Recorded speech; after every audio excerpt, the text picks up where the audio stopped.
وقادة الفريقين شيركو كريم ومحمد حميد. هنا غرفة الفار، هنا العمليات الخاصة للأجواء الخاصة للحالات الخاصة، الأجواء التي يقف عندها الفار كلما كان هنالك شك في شيء. هنا القرمة يريدون العودة إلى مصالحة جماهيرهم على أرضهم، وهنا في هذا المكان في هذا الملعب يريدون المصالحة، يريدون العودة إلى سكة الانتصارات. القرمة الفريق الذي بدأ بداية جيدة، بعد ذلك تدهورت الأحوال، وآخر انتصار أيها الأحبة للقرمة كان على الحدود في ملعب الكرخ ب3-2 في الجولة 23 في 9 من مارس الماضي. بينما أربيل والأجواء في الإمبراطور لم تكن هي الأجواء كما عهدتها جماهير أربيل، كما عهدها المحبين، رغم أنه فاز في المباراة قبل الأخيرة على أربيل على الحدود بهدف مقابل لا شيء سجله شيركو كريم، لكن الأحوال غير مرضية، الخسارات كثيرة، عثرت الرباعيات عليهم ولهم، وفي ملعبهم وفي خارج أرضهم هم لا يحققون نتائج جيدة. هنا في هذه اللحظات ننتظر انطلاق صافرة حكم المباراة، ننتظر البداية وننتظر الانطلاق لأجواء دورنا لآخر يوم من الجولة 29 لدوري نجوم العراق. تأخر انطلاق هذه المباراة، في هذا الحين أيضا تبدأ مباراة الحدود والكرخ. هنالك في ملعب الكرخ جماهير أربيل الوفية بأعلام القلعة حاضرة هنا في ملعب الرمادي. ننتظر صافرة الحكم السيد علي حسين علي ليعلن عن بداية هذه المباراة، ليعلن عن انطلاق هذه المباراة، ليعلن عن البداية.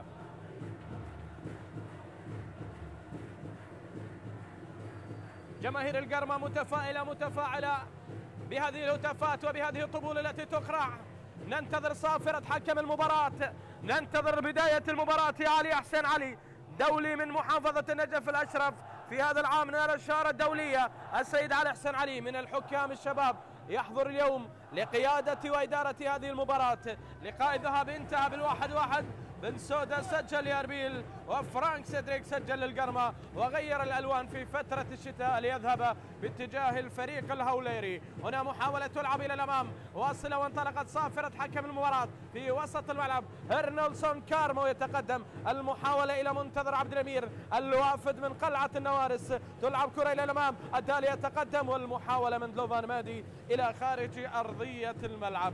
هنا المحاولة إلى خارج أرضية الملعب تبعد من دلوفان. بالنسبة لخيارات الفريقين، أربيل يدخل مباراة دلوفان مهدي في المرمى، الثلاثي الخلفي هيليو مونتيرو، هاليسون باديلها البرازيلي، رفقة عمر جنقي، خالد كردغلي وهلوفاق، الوسط لأسامة رشيد، روى يوسف كمحاور على الطرفين، من اليمين فرانك سيدريك، من اليسار شيركو كريم، والمقدمة ليوسف بن سودا. محاولة للصقور الغربية، أصحاب الدار يريدون التحليق مبكرا، يريدون أن يسجلوا هدف مبكر. هذه كرة تلعب والمحاولة على الطرف منقولة لصالح لاعب نادي القرمة، الفرصة للصقور، المحاولة تلعب عالية في منطقة الجزاء، ودلوفان هنا يمسك الكرة، يسيطر على الكرة، وحارس مرمى أربيل. في الجانب المقابل خيارات الفريق البرتقالي والأبيض، محمد حميد في المرمى، آلان محي الدين على اليمين، محمود خضير على اليسار، جيفرسون سيلفا وريتشارد كاساغا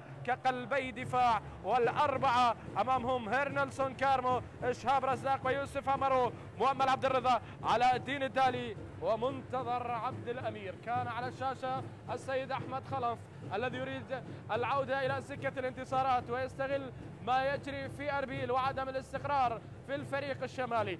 كاردغلي السوري هنا يلعب الكرة، المحاولة تصل في هذه اللحظات لصالح لاعبي فريق نادي القرمة. هنا كارمو، وهذا سمير بابو مدرب نادي أربيل الذي يطمح لتقديم مستوى مميز في هذه المباراة. تلعب المحاولة في وسط الملعب، يحاول هيرنلسون كارمو، هذا كارمو يمرر على قلب الدفاع الكرة التي تلعب الآن. ريتشارد كاساغا يلعب الكرة إلى الأمام، عملية تقدم، ودلوفان هنا يمسك الكرة، هنا يحاول الحصول على الكرة والفرصة تصل عند تلوفان مادي في الخلف.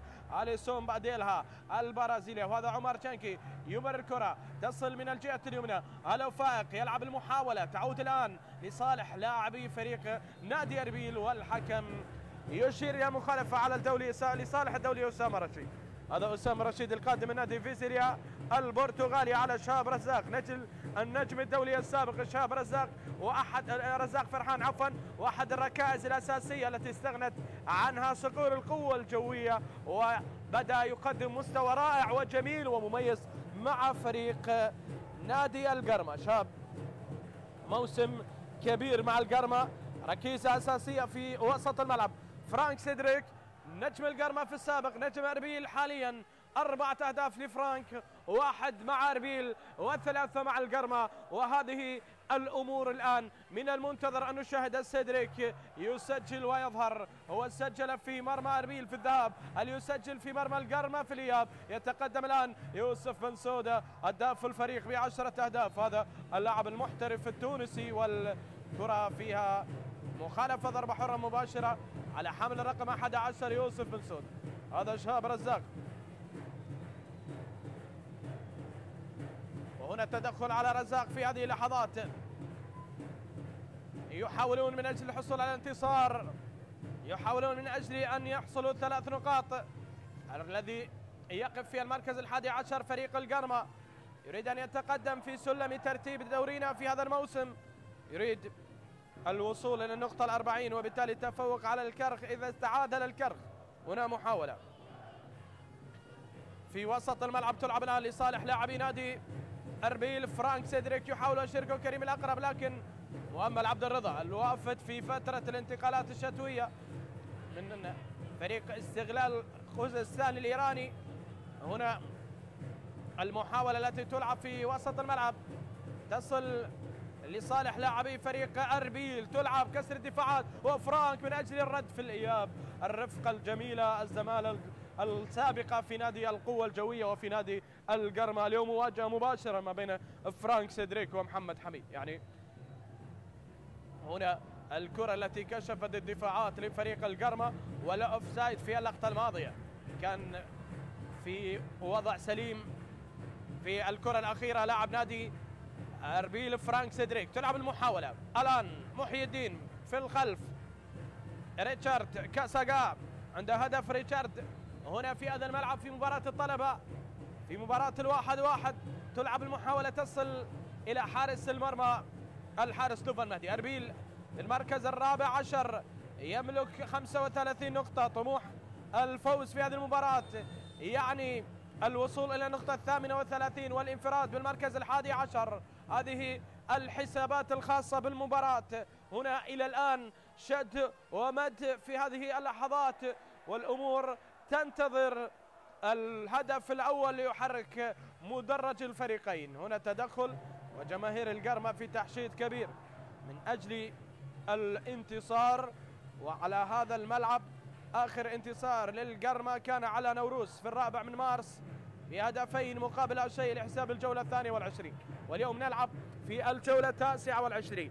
هذه محاولة الآن ستلعب من خلال الضربة الحرة المباشرة، تنفذ من شيركو كريم في منطقة الجزاء، وهذه لا تتكرر أمام المدافعين مرة أخرى يا عمر يا جنكي. فرصة ثمينة، فرصة ثمينة واستغراب من شيركو كريم. يبدو أن الحزن ومشاكل الفريق واضحة على محيا شيركو كريم، لكن عمر بهذه الطريقة تلعب هكذا كرة، وبهذه الطريقة تلعب هكذا محاولة في منطقة ال6 ياردة وأمام مرمى الحارس محمد حميد الذي يخوض مباريات 28 مع هذا الفريق هذا الموسم.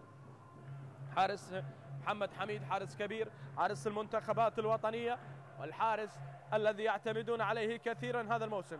يوسف أمرو ينتظر الكرة طويلة، ولكن الكرة إلى خارج أرضية الملعب. في هذه اللحظات المحاولة تغادر إلى رمية جانبية. هذا جيفرسون سيلفا الواضح أمامكم، اللاعب البرازيلي الذي يلعب في قلب الدفاع لفريق القرمة.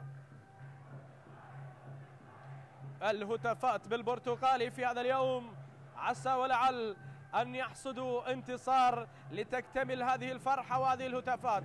هنا محاولة، الكرة في انتظار التمرير ولكن لم تأتي الفرصة. تعود الآن عملية المرور، يغوص ما بين الخطوط الدفاعية لفريق القرمة يوسف بن سودة، ولكن لا مجال للمرور يا يوسف. تركوك في الذهاب تسجل وفي الإياب لا حلول. هنا لاعب يعاني من إصابة في هذه اللحظات، منتظر عبد الأمير، لاعب الوافد في فترة الانتقالات الشتوية من فريق الزوراء. هنا التدخل الأخير الذي كان على هيليو مونتيرو، ولكن النهاية كانت كرة فيها فائدة لمصلحة الفريق الأسود والأصفر، لمصلحة الإمبراطور. وبعد ذلك أصيب في هذا التدخل منتظر عبد الأمير، لأن الأساس كان الخطأ على منتظر. سيد أحمد خلف مدرب فريق القرمة الذي يعتبر ثاني مدرب يقود الفريق بعد السيد غازي فهد في دوري نجوم العراق. أحمد خلف المدرب السابق للطلبة ونجف نفط ميسان والقوة الجوية، أيضا مع الديوانية عمل أحمد خلف مع أمانة بغداد، والآن في أربيل. يتذكرون جيدا حضور أحمد خلف في هاتريك الدوري كمساعدا للسيد ثائر هنا في الواجب الذي كان مع أربيل. سيد ثائر أحمد هنا لاحظ عملية التدخل، حاول عرقلة هيليو مونتيرو، لكن في النهاية أصيب منتظر عبد الأمير أثر السقوط. سلامات لمنتظر عبد الأمير، سلامات لنجم المنتخب الأولمبي ونادي القرمة. هنا المحاولة التي تلعب من خلال رمية جانبية. شركو كريم لاعب كبير بكل روح رياضية، يعيد الكرة لصالح الحارس محمد حميد. محمد حميد في الخلف، يعتمدون على حميد كثيرا، وهذه محاولة تلعب الآن. الفرصة في وسط الملعب تصل إلى شهاب رزاق، ينتظر زميل لمن ينجح في المرور، يلعب كرة في الطرف في الخلف. الآن تلعب من جيفرسون على كرة تلعب مرة أخرى من خلال محمود خضير، يحاول فيها ينقل كرة في الوسط. شهاب يلعبها الكرة عند هيرنلسون كارمو، يحاول فيها الأنغولي. خط دفاع مكون من لاعبين من العراق لهم محمود خضير وكذلك الان محي الدين جيفرسون سيلفا من البرازيل، ومن اوغندا ريتشارد كازاغا، امامهم هيرنلسون كارما من انغولا. هنا محاولة تلعب، الفرصة في الامام والكرة الى دلوفان الذي يحصل على المحاولة الاخيرة. ديلوفان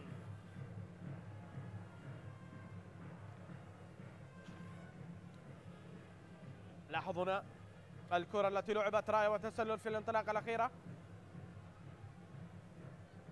على المهاجم السوري علاء الدين الدالي.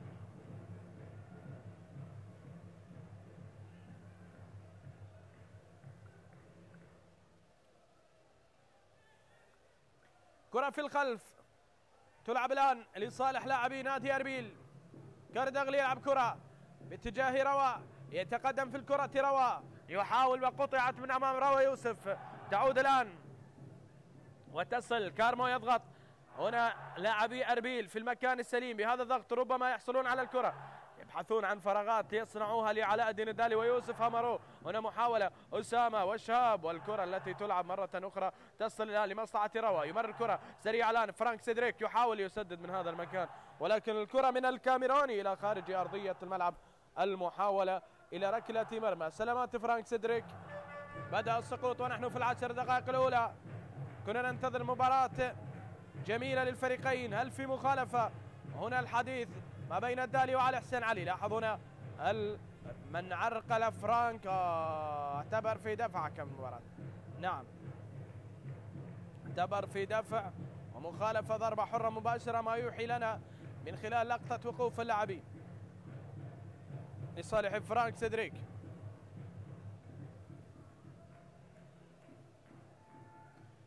إذن ضربة حرة مباشرة لأربيل للإمبراطور في هذه اللحظات من أجل هدف أول، من أجل تقدم أول هنا في ملعب الرمادي أمام القرمة. ويريدون المبادرة، يريدون التسجيل من خلال هذه الكرة الثابتة التي يعولون على قدم شركو كريم من خلالها كثيرا. ولا من الصعب أن يسجل من هذا المكان، لكن ليس مستحيل، لكن هذا الشيء ممكن، وبالتالي أن يسجل الهدف من هذا المكان، كل شيء متوقع. شيركو قد يسدد ومحمد حميد ينتظر والكل ينتظر. الآن كرة تلعب وتصطاد وتعود، والفرصة الآن من الجدار تعود وتصل لمصلحة لاعبي فريق أربيل. الله، الكاميروني يرتقي ومحمد حميد يرد. صقر الغربية يطير ويرد كرة الكاميروني. لاحظ المحاولة، الكرة العرضية، كسر الأوفسايد من جيفرسون، وصلت إلى فرانك، الرأسية ساقطة على المرمى، وحميد كان بالمرصاد وحميد كان بالرد. لاحظ هنا الكرة التي وصلت بين قلوب الدفاع، ارتقى فرانك من دون مراقبة، والكرة إلى خارج أرضية الملعب. المحاولة إلى الخارج، ركلة مرمى الآن أو ركنية في هذه اللحظات. تلعب عالية في منطقة الجزاء، حميد يبعد كرة، جنكي يتابع، والمخالفة فيها ضربة حرة مباشرة، مخالفة لصالح محمد حميد. الخطورة من الكرات الثابتة، الكرات العرضية التي يلعبها فريق نادي أربيل. هنا المحاولة التي وصلت بالعرضيات، يحاولون، والآن فرصة تصل لصالح نادي القرمة، هل يحصل عليها دالي؟ يعولون كانوا كثيرا على علاء الدين، لكن علاء الدين يبدو أنه نسي أن يمسح المصباح هذا الموسم كما كان ساحرا مع نفط ميسان في الموسم الماضي. هنا محاولة تلعب إلى شيركو كريم، يحاول فيها بكعب القدم، لكن تكنيك لم يكن حاضر بين شيركو كريم ولعب أسامة رشيد. محاولة تلعب عالية، الفرصة الآن، أسامة من بين الدفاعات يحاول، ينتظرون رفع الراية من المساعد، والكرة التي تطول تغادر إلى ماذا؟ لا زالت في أرضية الملعب، والمساعد الذي ينتظر الكرة. تلعب الآن محاولة لصالح فريق القرمة، تلعب مرة أخرى، تصل الفرصة لصالح لاعبي فريق القرمة عند فرانك سيدريك، وبكل روح رياضية فرانك يخرج كرة إلى خارج أرضية الملعب للإطمئنان على على محمود خضير. هذا فرانك سيدريك اللاعب الكاميروني، والكرة الأخيرة التي كانت ما بين محمود وفرانك، حكم المباراة لم يقل فيها شيء.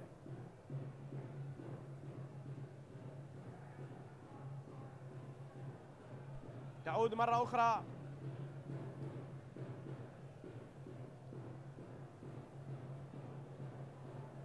في الخلف عند دفاعات أربيل.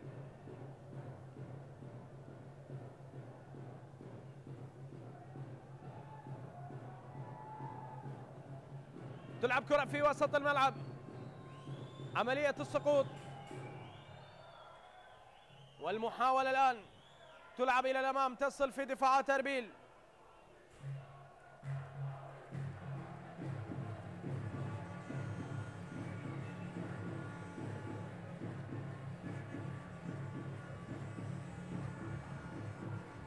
تعود الكرة في الخلف، خالد كردغلي يحاول، ينتظر زميل، والزميل من؟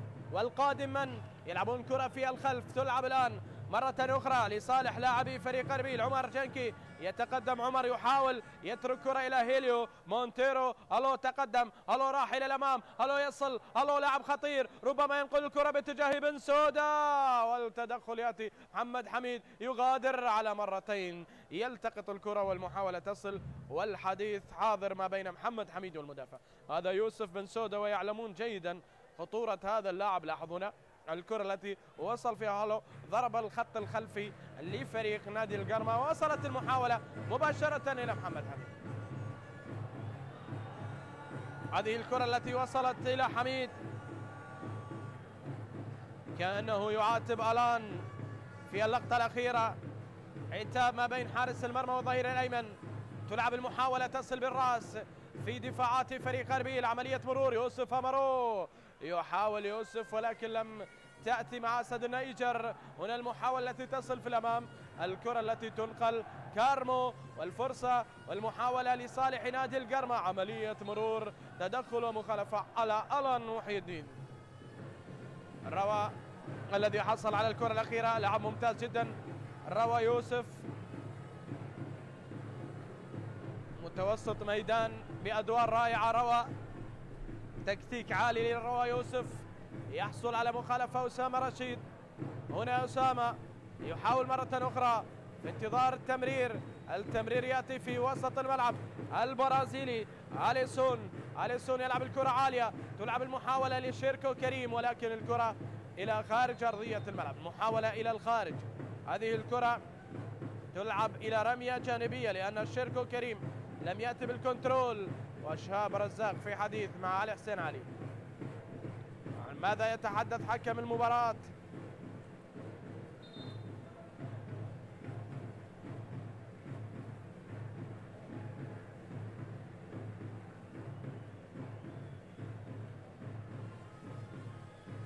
كرة تلعب والمحاولة عالية، تنقل إلى خارج أرضية الملعب.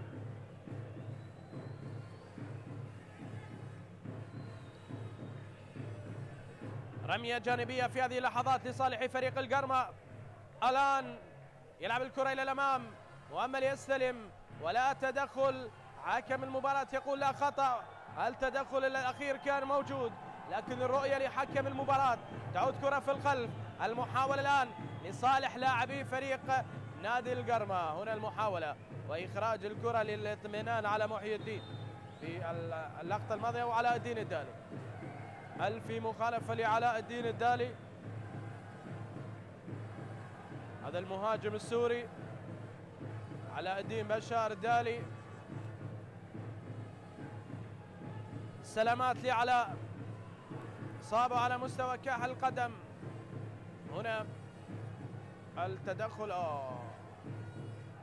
تدخل بقوة، وربما يعودون إلى الفار. ربما في لا في تدخل وفي عدم شرعية في تدخل أيضا. جماهير القرمة تتفاعل، تتعالى الأصوات. مدرج القرماوي يعج بالأفراح الآن قبل أن يأتي موعد الهدف. سمير بابو يتحدث مع رواء في هذه اللحظات.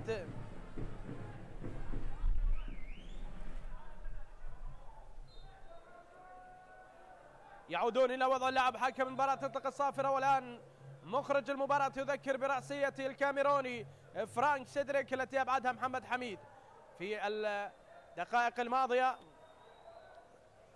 الكرة الآن التي ستلعب من خلال رمية جانبية تصل إلى فرانك سيدريك. يحاول فيها فرانك يعيد الكرة في الخلف مرة أخرى. سيدريك مع محمد حميد يلعب الكرة في الخلف. محمد والكرة إلى هاليسون أو عفوا إلى جيفرسون وهاليسون والأسماء الكثيرة وهيلنرسون، أسماء متشابهة ما بين برازيلي وأوغندي وكذلك أنغولي. شيركو كريم لاعب الجناح الأيسر لفريق أربيل. الآن يلعب الكرة إلى الأمام. استلام، لا محاولات حقيقية حتى اللحظة ولا مباراة تلبي الطموح باستثناء محاولة واحدة من فرانك كانت قد أبعدت من الحارس محمد حميد إلى خارج أرضية الملعب. الكرة التي تلعب الآن لصالح ديلوفان مهدي، يلعبها في الخلف، عالية من البرازيلي هاليسون. يتقدم يوسف بن سودا التونسي على كرة يحاول فيها، يلعب إلى خارج أرضية الملعب. رمية جانبية بعد التدخل من جانب اللاعب الأوغندي ريتشارد كاساغا في اللقطة الأخيرة. تعود المحاولة إلى رمية جانبية في هذه اللحظات عند خالد كاردغلي. يلعب الكرة خالد، عملية التمرير في هذه اللحظات. يحاولون يسدد من هذا المكان وكرة إلى خارج أرضية الملعب. محاولة وتسديد على المرمى، ولكن كرة إلى خارج أرضية الملعب من هالو فائق في اللقطة الأخيرة. 4 نجوم تدل على 4 ألقاب للدوري لفريق أربيل، منها هاتريك متتالي للفريق الشمالي لفريق عاصمة الشمال أربيل، لهولير، للإمبراطور، لفريق القلعة الصفراء. كل هذه المسميات تدل على فريق واحد، على مدلول واحد. وإلى الآن هذا الفريق مغيب عن بطولة الدوري منذ فترة، منذ آخر لقب في 2011 2012 مع المدرب السوري نزار محروس. التقدم الآن، تلعب المحاولة، عملية الوصول، عملية ربور، منتظر يتقدم في انتظار كرة عرضية عالية ومتابعة وإبعاد من جانب عمر. تأتي الكرة إلى شيركو كريم، مرة شاب. الآن الحضور لفريق القرمة ورأسية من جانب السوري خالد كردغلي في الكرة الأخيرة. كل فريق لاعب سوري، واحد مدافع وواحد مهاجم. وهذه كرة تلعب في الوسط، كارمو يحاول، جيفرسون يغير في اتجاه اللعب. الان بالراس، الان ممتاز بهذه الكرات، تلعب المحاولة بالمباشر من مؤمل عبد الرضا، ولكن الكرة تعود واصلة في وسط الملعب، فيها خطأ ومخالفة وغضب على عدم إعطاء الفائدة. كانوا ينتظرون الفائدة في اللقطة الماضية لاعبي فريق أربيل، ولكن الصافرات. يحذر ريتشارد كاساغا حكم المباراة سيد علي حسين علي، اطلق الصافرة بالمباشر بعد هذا التدخل من جانب يوسف بن سودة من جانب ريتشارد كاساغا في اللقطة الأخيرة. هذه محاولة، وهذا علي حسين علي.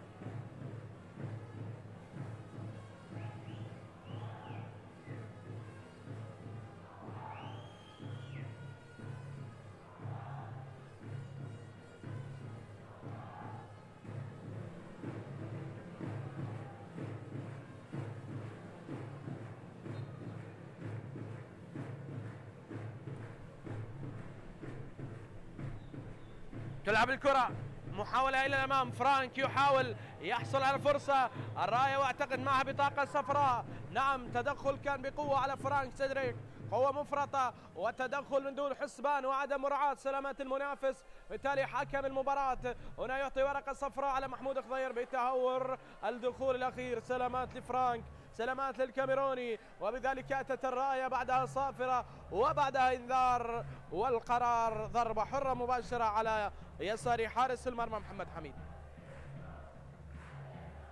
هنا التدخل والمحاولة التي كان فيها خطورة كبيرة على قدم فرانك سيدريك، بطاقة صفراء يعطيها حكم المباراة على ظهير محمود خضير.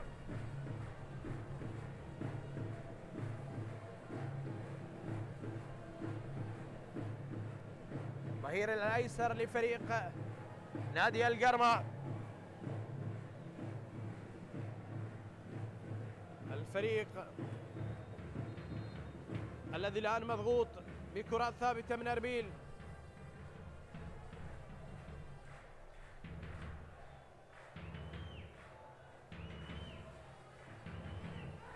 كان الظهير الأيسر في مباراة الذهاب التونسي ناجح الفرجاني.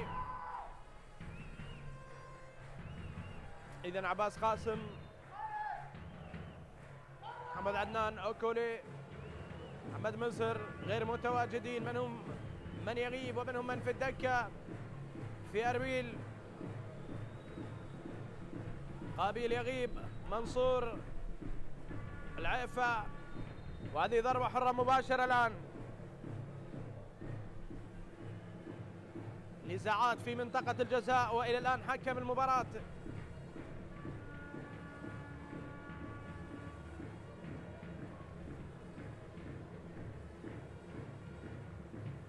يتحدث مع اللاعبين في منطقة الجزاء، يعطي الإذن، فرصة لهدف أول. الكرة عالية في منطقة الجزاء، ولكن إبعاد يأتي من جانب اللاعب النيجر، اللاعب يوسف أمرو. هذا يوسف أمرو الوافد من الملعب التونسي كأعلى لاعب قيمة سوقية في دوري نجوم العراق بالنسبة للمحترفين. كرة تلعب مرة أخرى، تصل لصالح لاعبي نادي القرمة في الأمام. علاء الدين الدالي، يعودون بالكرة إلى أوكولي، أوكولي يلعب الكرة. أوه، هذا من؟ هذا هيرنلسون كارما. أوكولي في دكة الاحتياط. عمر يتدخل، جانكي، والكرة إلى خارج أرضية الملعب. تلعب المحاولة عند منتظر عبد الأمير، منتظر التمريرة الخاطئة بلا حلول، والكرة التي تلعب الآن تعود وضربة حرة مباشرة. مؤمل عبد الرضا في حديث مع حكم المباراة.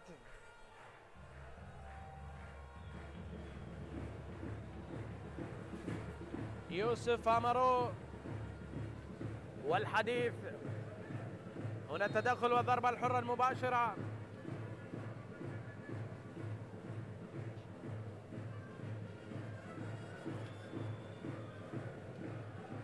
الكرة العالية التي تلعب الرأسية، وهنا تقدم من جانب يوسف بن سودة، يحاول هجوم لإربيل. شيركو يتابع ولكن طالت على شيركو كريم.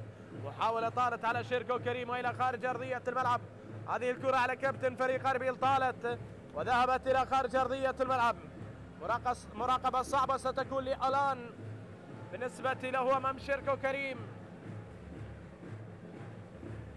هتافات جمهور القرمة يشعل المدرجات. محمد حميد يريد التسديد، وجيفرسون وريتشارد يريدان الاستلام وبناء اللاعب من الخلف، بينما الحارس يقرر لعب الكرة بالمباشر. الدالي لمنتظر عبد الأمير. منتظر لاعب يحاول في مكانات ضيقة، وهنا كرة تلعب وكاردغلي ينتظر الفرصة والمحاولة الرأسية تصل إلى الأمام. أمارو المتابعة تأتي، الرأسية مرة أخرى، استلام كرة. مؤمل يحاول، مؤمل تقطع من أمام الكرة وتعود لصالح فرانك سيدريك. عملية تقدم إلى خارج أرضية الملعب. هذه الكرة إلى خارج أرضية الملعب، حاول بها الكاميروني لكنها غادرت إلى خارج أرضية الملعب. فرانك تعود في الدفاعات.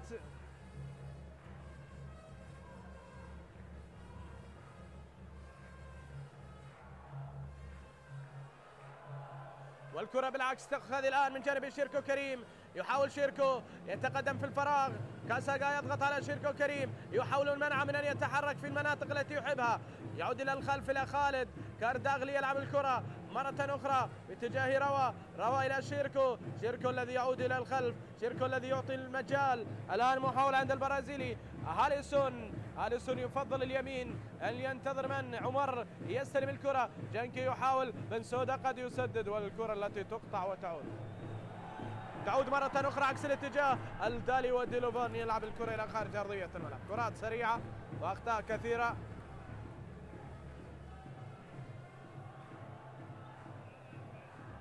والكرة التي تلعب إلى خارج أرضية الملعب.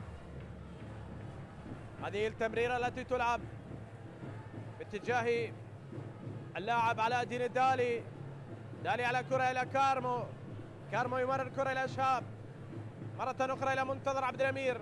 يحاول منتظر، ينتظر زميل، قد يأتي الهدف الأول الآن من هذه المحاولة وهذه الكرة. كثافة عددية، ينتظرون كرة عرضية. هل يمررون؟ هل يلعبون الكرة بالعرض؟ هل نشاهد الكروس يصل إلى منطقة الجزاء؟ يا دوليفان أمن الكرة وبعدها بشكل صحيح. يا دوليفان إبعاد، ولكن بعد تدخل دفاعات. شيركو في الفراغ، شيركو مهاري، شيركو يحاول، شيركو عكس الاتجاه. الكونتر اتاك يحاول فيها شيركو كريم. عملية تمرير على يوسف بن سودة. الكرات السهلة مع كريم، لكن عدم التفاهم وغضب شيركو كريم.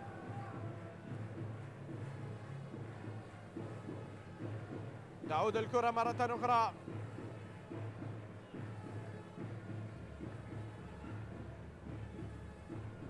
في الطرف الآن يحاول ويتقدم. عملية المرور من الدالي، يبحث عن أمارو. تدخل والحكم يقول على الكرة انهض يا دالي لنكمل المباراة.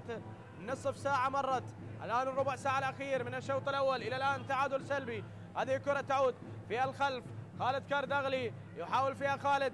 الرأسية التي تلعب الآن واصلة، والمحاولة من جانب هيليو مونتيرو مبعدة من البرازيلي. تعود ضغط الآن على ريتشارد. كاساغا تلعب الكرة. محمد حميد يحاول يسدد الكرة باتجاه محمود خضير لصالح نادي القرمة. عملية التقدم الآن. أسامة يضغط ومحمود يحافظ. وهذه اللقطة التي كان فيها تدخل على خالد كاردغلي، أو عفوا على علاء الدين الدالي. هذه محاولة تعود في وسط الملعب. شهاب، كرات طويلة منتظرة وكرات قصيرة تحضر الآن. تلعب الكرة إلى كارمو يتقدم. مؤمل يلعب الكرة باتجاه يوسف أمارو. عمر جانكي غلق المنافذ، الفريق الذي يغلق العمق، يعاني دائما أمام فريق القرمة. هل يحتاجون إلى محمد عدنان؟ وفريق أربيل يغلق عمق الملعب بالثلاثي المتواجد. هذه محاولة تلعب، يحاولون والفرصة فيها تغطية تعود لصالح لاعبي القرمة. وصل عند ريتشارد كاساغا في الخلف إلى جيفرسون يحاول يلعب الكرة إلى منتظر عبد الأمير، منتظر بالمهارة ينتظر مرور مرة من رشيد، يصل في عمق الملعب، منتظر يحاول لوحده، لا خطأ يقول حكم المباراة. تأخذ الكرة عكس الاتجاه، هنا كرة تلعب الآن، محاولة إلى الأمام، فرانك في المساحات، يحاول فرانك والكرة إلى جيفرسون الذي يعيدها عند حميد.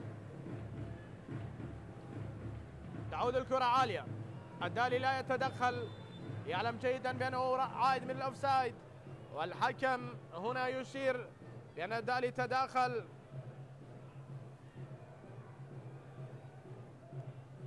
والأوفسايد يعلن عنه مساعد الحكم. يوسف بن سودة يحاول مرة أخرى، أسامة رشيد، عملية التمرير، عملية الانطلاق، هلو يتقدم إلى الأمام، يصل الظهير، يلعب الكرة باتجاه فرانك ولكن التدخل في وقته، وأسامة رشيد هنا يحضر، كارمو ينقل الكرة، أمرو تدخل على يوسف رشيد، يحاول إليو يصل إلى الكرة، أربيل في هذه اللحظات يضغطون، يحاولون الفرصة إلى شيركو، ممتازة شيركو، برازيلية بامتياز من شيركو كريم، يحاولون مرة أخرى، بن سودا حاول فيها شيركو مرة ثانية لكن لم تكتمل، لم تأتي على المرتين. محمد حميد إبعاد الكرة ورأسية الآن تلعب، روى عملية مرور في انتظار كرة عكس الاتجاه، في انتظار محاولة أخرى تصل الآن، كسر الدفاعات، كسر العمق، يحاول عمر يوسف أمرو ولكن هنا تدخل، هنا حكم المباراة يلغي مبدأ التلاحم البدني أو يلغي مبدأ التداخل البدني، وراحت فكرة المكاتفة في المحاولة الأخيرة في دفع. يقول حكم المباراة لا تفوق بدني، هنا التدخل نعم واضح، الدفع من يوسف أمرو على عمر جنكي، وفي هذه اللحظات الحكم مباشرة يشير إلى الخطأ والمخالفة. ضربة حرة مباشرة، يا شاء الله على شيركو كريم، كرة جميلة وتمريرة رائعة. تعود المحاولة،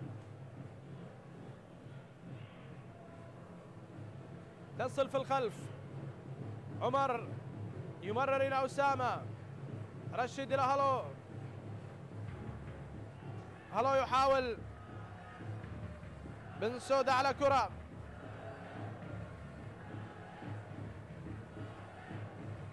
فرصة وكرة تصل الآن في وسط الملعب لصالح لاعبي فريق نادي أربيل. في هذه اللحظات محاولات وكرة عالية، ضربت الدفاعات ولكن في آخر لحظة الآن يتدخل ويبعد الكرة، وهنا مؤمل عبد الرضا، الكرة إلى خارج أرضية الملعب، يقول حكم المباراة ونحن في العشر دقائق الأخيرة من الوقت الأصلي. تعادل سلبي، هنالك كرات كلاسيكية ما بين الفريقين، لا حلول حتى اللحظة، لا ضرب للخطوط، لا محاولات حقيقية ما تتذكره من الشوط الأول حتى الآن. محاولة فرانك، هنا المخالفة، ضربة حرة مباشرة.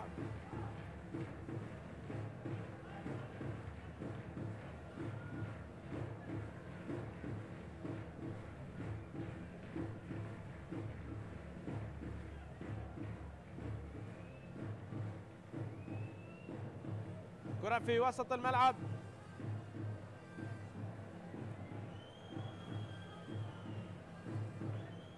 عملية التمرير ممتازة من شيركو، تمريرات ساحرة في مباراة اليوم، شيركو على أعلى مزاج، وتدخل ومخالفة لصالح الروا في هذا اليوم. يوسف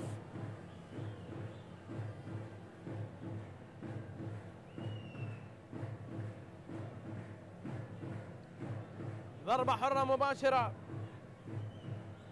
هاليسون بادلها، يلعب الكرة عالية، عملية القطع، تعود الكرة ليوسف بن سودة، يحاول بن سودة، ينتظرون بن سودة، يسقط بن سودة، كل قطع للكرة معه سقوط، مع ذلك المباراة لا تسير، بقينا على هذه التدخلات.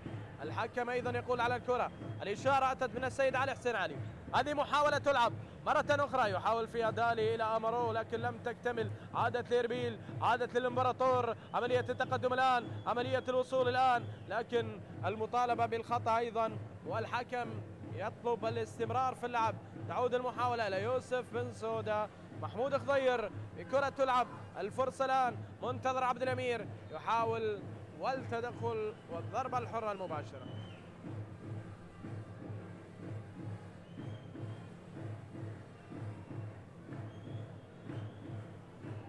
إلى الآن تعادل سلبي أيها الأحباء والمتابعون. هنا التدخل الأخير ما بين أسامة ومنتظر عبد الأمير.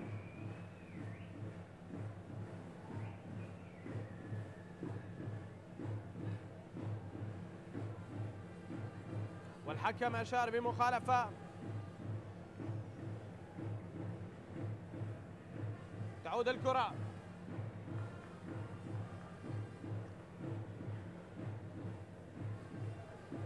فرصة في وسط الملعب، قطعت بالخطأ. فرانك يلعب الكرة إلى الأمام، تدخل على شيركو كريم وجيفرسون. الكام في تدخل.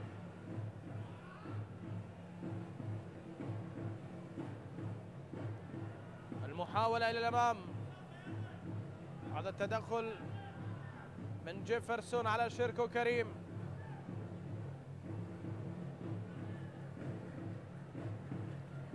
تصل في الأمام يوسف، تدخل آخر من أمارو.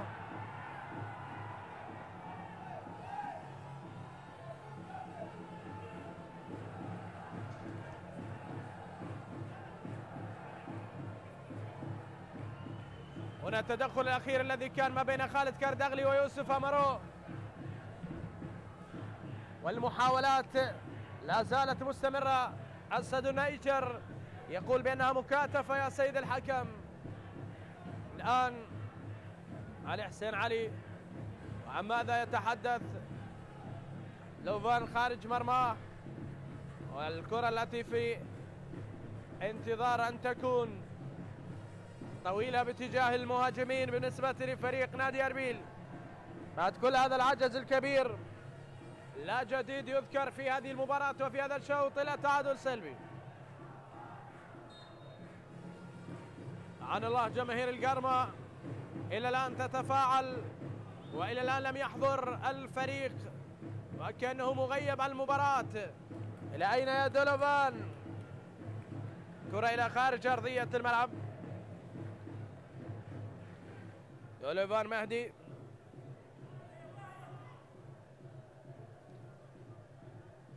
علي الكرة، يوسف يحاول، منتظر، والكرة أخذها أمارو ولكن عادت في آخر لحظة لصالح أربيل. تعود المحاولة في وسط الملعب، تنقل بشكل ممتاز، تصل لصالح شيركو كريم. كريم يحاول، ينتظرون خالد كاردغلي. الكرة التي تلعب الآن في الوسط، ممتاز فريق أربيل. عودة من السوري، عودة إلى الخلف الآن، وعمر سيفتح الجهة اليمنى لكن دوليفان يختار أن يسدد، والكرة تعود في وسط الملعب. شهاب أمارو يحتاجون إلى مهاجم ثاني. مؤمل يلعب الكرة باتجاه منتظر. محاولات الآن، الفرصة لصالح منتظر الذي يتقدم، قد يسدد كره إلى خارج أرضية الملعب. التسديدة من منتظر عبد الأمير، فتح مجال التسجيل وفتح مجال التسديد. سدد الكرة وذهبت إلى خارج أرضية الملعب. المحاولة كانت قريبة من المرمى نوعا ما. لاحظ التسديدة ابتعدت في آخر اللحظات، والكرة التي كان من المنتظر أن تأتي بهدف أول بعد تسديد من منتظر عبد الأمير. منتظر كرته إلى خارج أرضية الملعب.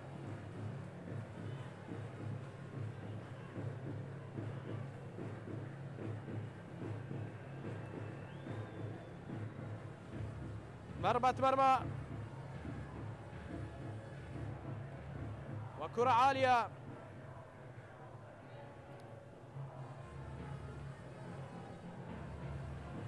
تصل فيها الخلف لصالح لاعبي القرمة عند اللاعب جيفرسون.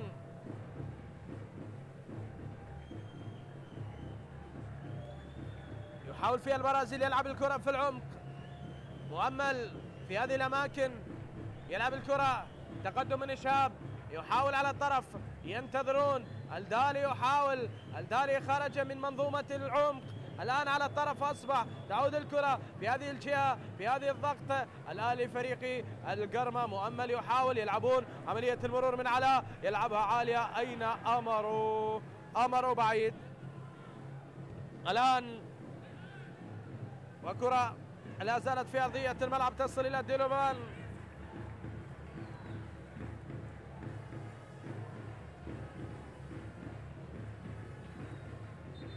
مهدي عنده كرة ولاعب من أربيل ساقط على أرضية الملعب. توقفنا كثيرا في هذا الشوط. تعادل يستمر فيما هنالك الحدود الذي يصارع من أجل أن يبقى متقدم على الكرخ بهدف مقابل لا شيء.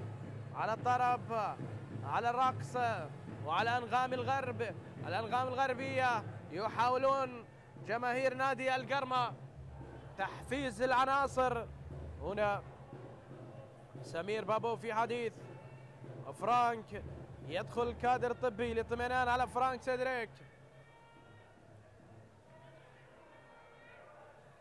سلامات للكاميروني، لاعب المهاجم لنادي أربيل، يعاني من إصابة بعد تدخل.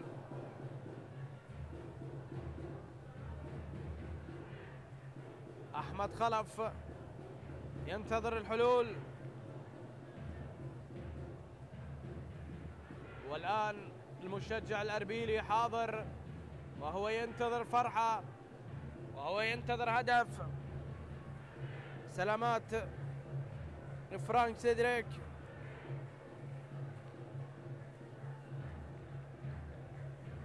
يغادر أرضية الملعب.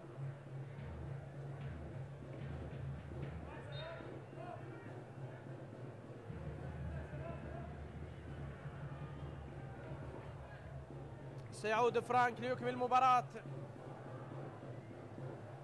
وعلي حسين علي سيعطي الإذن باستمرار اللعب كما أعطى وقت مضاف، كما أشار إلى حامد علي بأن يرفع على اللوحة 5 دقائق ربما الوقت المعطى من حكم المباراة.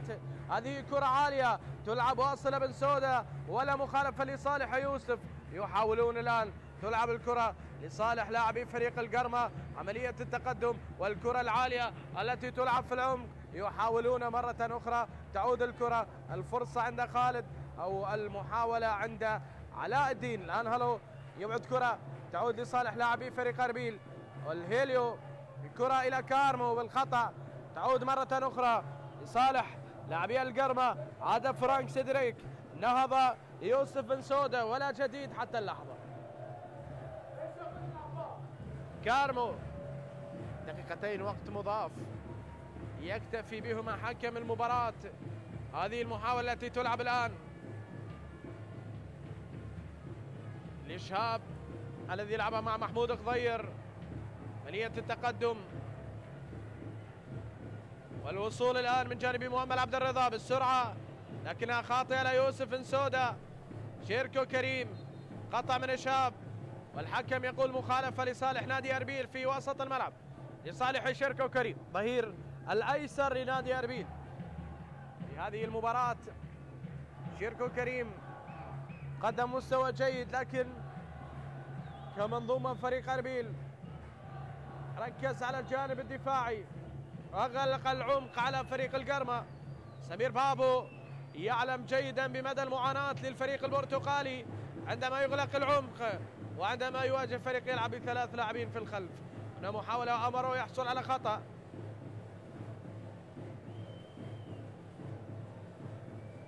هذا يوسف أمرو،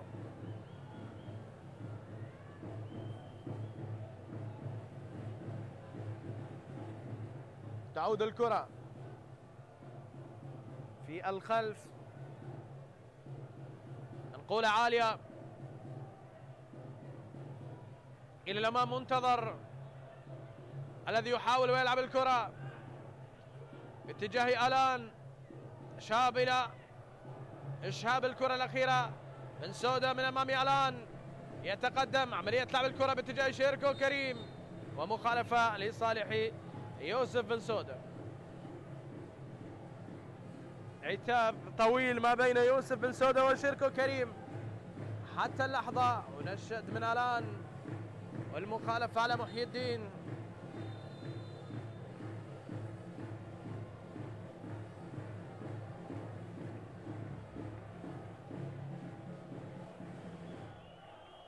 إذن حكم المباراة أيها الأحبة أنهى شوط المباراة الأول وقال لا مخالفة، وانتهى الشوط بتعادل سلبي من دون أهداف ما بين القرمة وأربيل. لنا عودة إن شاء الله، ولكن بعد بداية أو قبل بداية شوط المباراة الثاني بلحظات. استراحة قصيرة ونعود إليكم.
خامس مباراة على التوالي يحصلون فيها نقاط، يعني شيء جميل وعدم الخسارة، لكن ما زال هنا الكرة الخطيرة والإبعاد، والكرة الخطيرة جول جول جول جول جول. الكابتن وليد كريم يسجل أول أهداف اللقاء في الوقت القاتل، في الوقت القاتل يسجل في مرمى ديالا. أتحدث عن عدم خسارة نادي ديالا للمباراة الخامسة على التوالي، لكن وليد كريم يستغل الهفوة في دفاعات نادي ديالا ويسجل هدف في الدقيقة الأخيرة من أحداث هذا اللقاء قبل نهاية 90 دقيقة بثواني. شاهد الكرة ال1-2 ما بين عمار غالب واللاعب أحمد خالد الذي لعب الكرة، والإبعاد لم يكن بالصورة الصحيحة من علي خالد، واستغل هذه الأفواه وليد كريم وصوب بزاوية صعبة في مرمى الحارس وسام محمد الذي لم يستطيع فعل أي شيء أمام هذه الكرة التي شاهدها كيف تسكن شباكه، ووليد كريم يسجل هدف قاتل، هدف غالي، هدف العودة إلى سكة الانتصارات لنادي النفط. تلعب الكرة العالية من علي ياسين، الرأسية وصلت لرضا فاضل، رضا فاضل، هل يمر رضا فاضل من أمام علي خالد، والكرة الخطيرة ما زالت مصعد نادي النفط، وتهيأت الكرة تصويبه جول. خلاص ستار ياسين يصادق على الثلاث نقاط، يصادق على الانتصار، يصادق على فوز نادي النفط على نادي ديالا في الدقيقة الرابعة من الوقت المحتسب كبدل ضائع. يسجل نادي النفط ثاني أهدافه عن طريق ستار ياسين الذي أيضا صوب كرة قوية جدا، سكن الشباك البرتقالي، سكن الشباك ديالا. ديالا ينهار في الدقائق الأخيرة. ديالا يستقبل هدفين في غضون 4 دقائق، مرة أولى عن طريق اللاعب عن طريق اللاعب وليد كريم، ومرة ثانية عن طريق اللاعب ستار ياسين. شاهد رضا فاضل كيف مر من أمام علي خالد الذي أيضا أخطأ في هذا الهدف، وعمار غالب هي الكرة. ستار ياسين تصويبة قوية صعبة جدا على وسام محمد حارس المرمى، وهدف ثاني لمصلحة نادي النفط. وديالا يعاني في الوقت القاتل، في الوقت المضاف. شاهد هذا الهدف. وايضا القوه الجويه دخل بنفس الاسماء بوجود محمد رحيم، رسلان حنون، زيد تحسين، مصطفى وليد. هذا ميسوكي. عمليه الهجوم الان لصالح نادي القوه الجويه على مرمى الزوراء. البدايه في الشوط الثاني. هذا ميسوكي يحاول ان يتلاعب بدفاعات الزوراء. الله، اغرب من الخيال. ميسوكي الكاميروني، الاسد الكاميروني يسجل للقوه الجويه. اي بدايه، اي اثاره بالشوط الثاني، اي لحظات في بدايه الشوط الثاني. الكاميروني ميسوكي بعدما تلاعب بدفاعات الزوراء يضع كره في مرمى الزوراء ليعلن عن افتتاح التسجيل. اذا هدف اول لفريق نادي القوه الجويه في مرمى الزوراء، وقد تكون هناك عوده الى الفار. اذا ميسوكي الكاميروني يسجل لفريق القوه الجويه، وتنطلق القمه مع البدايه للشوط الثاني لصالح الصقور على حساب النوارس. هدف هدف هدف هدف هدف للقوه الجويه يشعل الاجواء في هذا اللقاء، في هذا الكلاسيكو. لاحظ ينطلق الكاميروني، الاسد الكاميروني يمر من دفاعات الزوراء، مر من مصطفى ناظم، مر بهذه الطريقه وتلاعب بمصطفى ناظم وسدد على المرمى على يمين جلال حسن ليعلن فريق القوه الجويه عن افتتاح التسجيل في بدايه الشوط الثاني في مرمى الزوراء. مع فريق القوه الجويه ركله حره الان داخل منطقه الجزاء.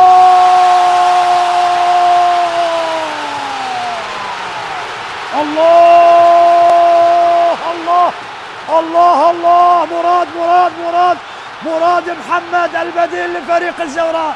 الله الله الله الله الله، عادت النوارس، حلقت النوارس بعدما حلقت الصقور في البداية للشوط الثاني. تحلق الآن النوارس من خلال هذه اللحظات بهدف تعادل. مراد يساهم في حالة الطرد لزيد تحسين ويسجل هدف التعادل برأسية يضعها في مرمى القوة الجوية. عادت النوارس، حلقت النوارس، عدلت النوارس الآن في مرمى القوة الجوية. لاحظ الإعادة، لاحظ اللقطة، لاحظ التمريرة، لاحظ الارتقاء. يا جمالك يا هدف جميل لفريق الزوراء في مرمى القوة الجوية. الله الله الله الله على النوارس، الله على النوارس. أنا قلت إن حالة الطرد راح تكون مؤثرة لفريق القوة الجوية. حالة الطرد لفريق القوة الجوية بعد حالة الطرد لزيد تحسين.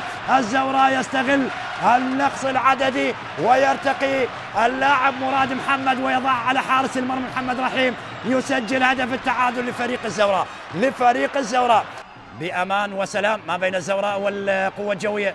مرور للمنذر العلوي. الزوراء 8 دقائق وقت محتسب بدل ضاع، 8 دقائق. هل ستكون كافية للزوراء لتسجيل هدف ثاني؟ جول!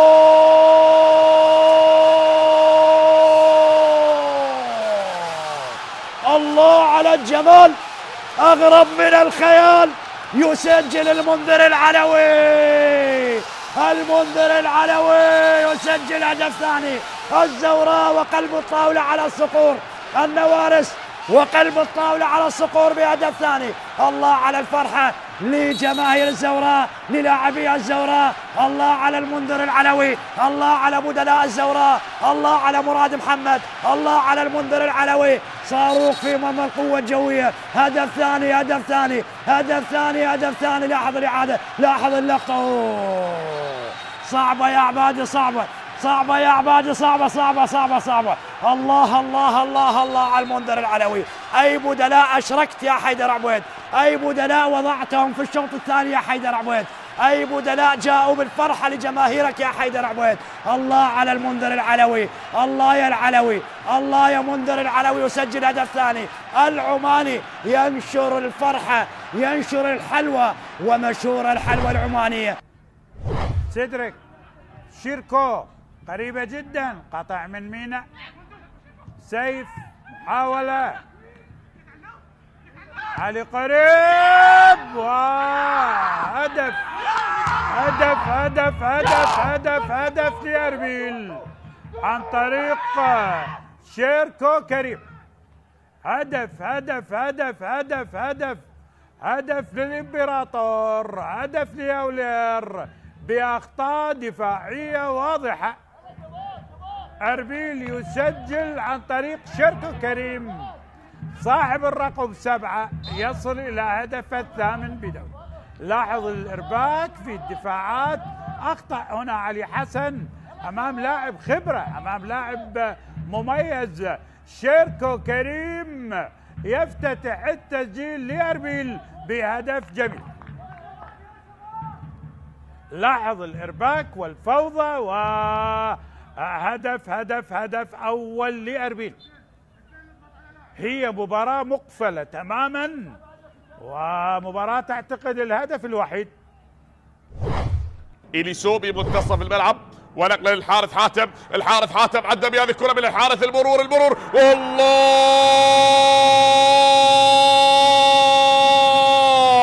هذا هو الحارث حاتم. نعم، حاتم بكرمه، حاتم بأداء، هذا هو الكريم أمام انظار أيمن الحكيم. يا ترى ماذا قال أيمن الحكيم للحارث حاتم ليكون كريما بهذا الأداء وبهذا المرور؟ شاهد التمريرة من إليسو، أعطى كرة على طبق من ذهب، وبهكذا مكان عندما تكون تحت أقدام الحارث حاتم هو الخطير بكل شيء، بكل تفاصيله، بأداء، بمرونته، بمهارته، بلمسه. رسام وضعها في الزاوية البعيدة على الحارس، ويعلن عن أول أهداف المباراة لنادي القاسم. الحارث حاتم يسجل أول أهداف المباراة، فيها أمل بأن تعود لكتيبة عبد الجبار بهدف، ويونس على التنفيذ بتصويبه. الله، هدف التعادل أصفر للكرخيون ويونس غني. نعم يا يونس غني يعدل نتيجة المباراة لنادي الكرخ بتصويبة عادة الأمل. بهذه التصويبة الرائعة يأتي هدف التعادل، اصطدت بأقدام المدافعين. نعم، بهذه الكرة هي اصطدت بقدم المهاجم سيف رشيد الذي كان يريد أن يكون سدا منيعا، ولكن انهدر أمام تصويبة اللاعب يونس غني. 0-0 لغاية الآن، إلا إذا هدف قاتل، إلا إذا هدف ينهي من خلاله المباراة. مصطفى راضي راضي راضي، نور نور نور، الله الله الله الله،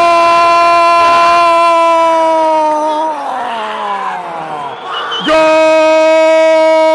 قاتل قاتل قاتل قاتل قاتل، هدف قاتل في الثواني الأخيرة، هدف قاتل في الثواني الأخيرة. نور المصطفى، نور المصطفى لكربلاء، هدف قاتل لكربلاء في اللحظات الأخيرة، في اللحظات الأخيرة، في لحظات في مباراة مع وجود الصافرة. تحدثنا على انه ربما تأتي الصافرة، ولكنه مصطفى راضي. هيا الكرة لنوريو.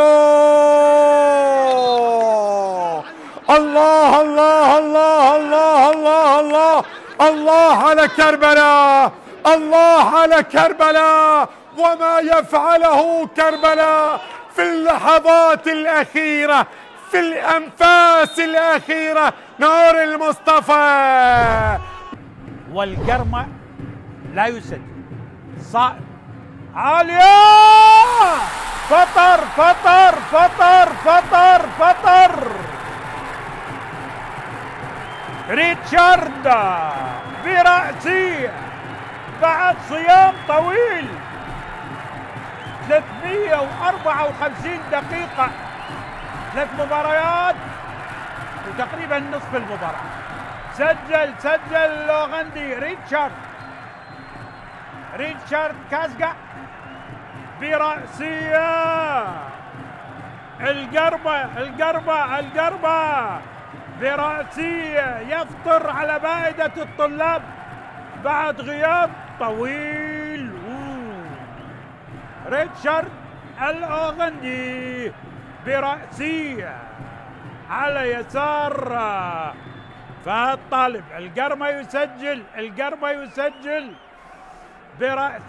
برأسية عن طريق الأوغندي ريتشارد. أول للقرمة فرحة أحمد خلف.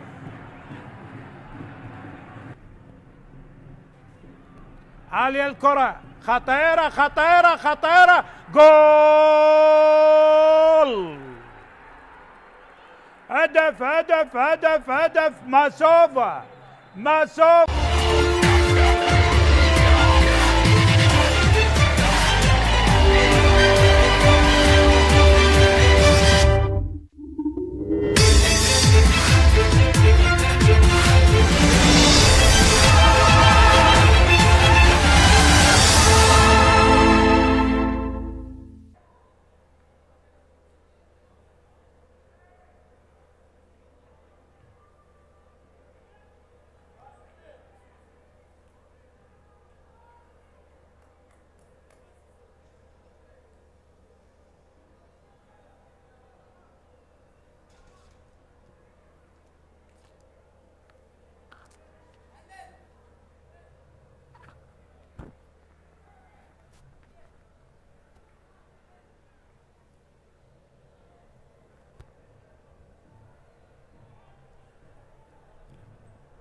مشاهدينا الكرام، مرحبا بكم مرة أخرى. أحداث شوط المباراة الثاني ما بين فريقي أربيل والقرمة أو القرمة وأربيل هنا في ملعب الرمادي في هذه المباراة التي انتهى الشوط الأول فيها بتعادل سلبي من دون أهداف ما بين الفريقين. الآن في انتظار حوار الشوط الثاني، في انتظار مواجهة الشوط الثاني. هذا منتظر عبد الأمير الذي يعولون عليه كثيرا في الهجوم. شاهدنا مصطفى قابيل كان يجري عمليات الإحماء مع زملاء مع اللاعبين، وهذه المحاولات الآن التي سيبدأ من خلالها فريق نادي القرمة محاولات من أجل تسجيل هدف ثاني، وأربيل الذين يحاولون كثيرا. غادر فرانك سيدريك، دفعوا بمصطفى قابيل، عسى ولعل أن يأتيهم بخبر يفرح الجماهير، يعلي الأفراح في مدينة أربيل بالتقدم الإمبراطور. بينما الصقور الغربية بداية هجومية، يوسف هامرو يحاول فيها على دين الدالي على كرة تلعب المحاولة مرة أخرى تصل لصالح من؟ لصالح ألان. محي الدين يحاول، يلعبون الكرة، ينتظرون ألان الفرصة الآن. في وسط الملعب. أسامة رشيد يحاول فيها، يا أسامة تصل إلى منتظر في الفراغات، منتظر يحاول يحافظ على الكرة. ما هو الحل؟ الحل بالسرعة، الحل بالجري، الحل بالكرة تايهة العنوان إلى خارج أرضية الملعب. كانت محاولة من منتظر عبد الأمير. هذا هلو لاعب ممتاز يلعب على الجهة اليمنى، والآن كرة تلعب من خلال حارس المرمى لوفان مهدي.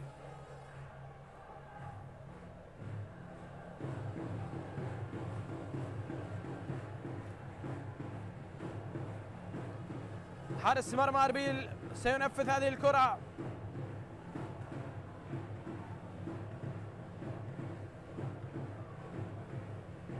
تصل إلى منتظر يحاول الحفاظ عليها، منتظر لا زال يحاول على الكرة، ينتظر من الدالي، والكرة إلى من؟ على الدالي لوحده يأخذ كرة، يحاول مع كارمو، كارمو ينتظر الفرصة الآن تلعب باتجاه من؟ باتجاه شهاب رزاق، لاعب على أرضية الملعب يحاول الاطمئنان على سلامة هلو في اللقطة الماضية. هلو فائق يعاني من إصابة. الخيارات الفنية نفس الخيارات في القرمة، وتغيير واحد في أربيل. هذا التدخل الشرعي.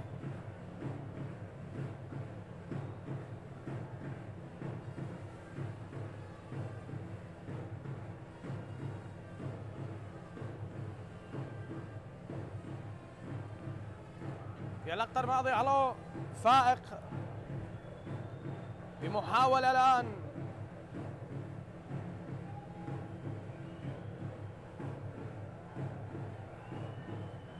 خلال الكادر الطبي الاطمئنان على سلامة هلو بهذا التدخل. كادر الطبي لفريق أربيل. سلامات هلو، إصابة على مستوى العضلة الخلفية للقدم اليسرى. سمير بابو لا يعجب الوضع أبدا، غير راضي عما يحدث في هذا الفريق. معاناة كبيرة لأربيل، الفريق الذي مر بفترات صعبة كثيرة.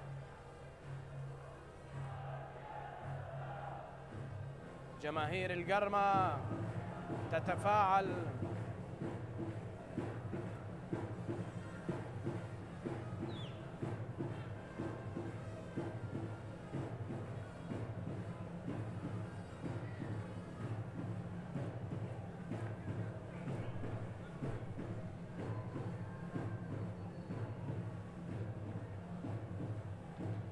يوسف نسودة عليه الأنظار. محاولات من أجل حصد نتيجة طيبة.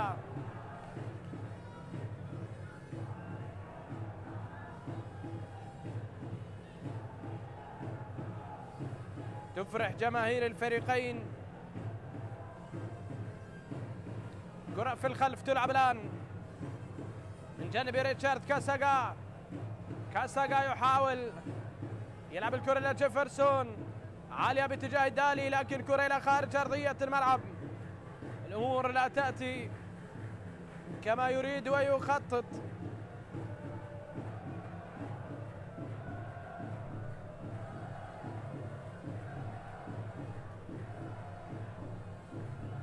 نقلة إلى الأمام.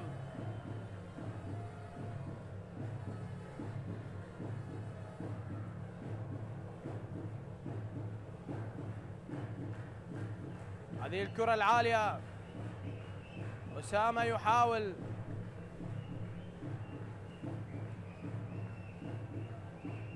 الكرة تلعب إلى الأمام بالرأس ملعوبة. شانكي يحاول، عمر خالف ضربة حرة مباشرة الآن.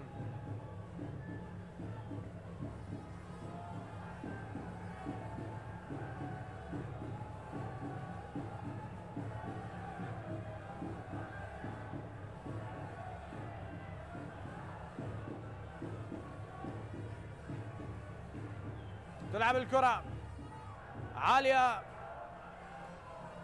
على الطرف، تصل لصالح أربيل. شيركو كريم يحاول، ينتظر زميل. شيركو يمرر في هذه اللحظات، تلعب لصالح لاعبي فريق نادي أربيل. ولكن كرة إلى خارج أرضية الملعب.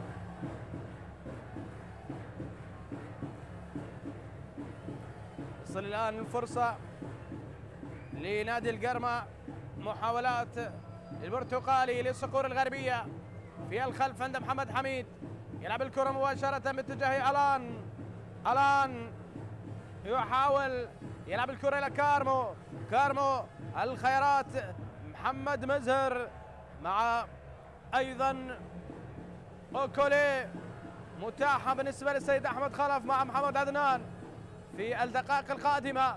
الآن كرة محمود خضير يتقدم الآن، تدخل وافتكاك للكرة، حكم يقول تدخل شرعي ويتدارك الموقف خضير.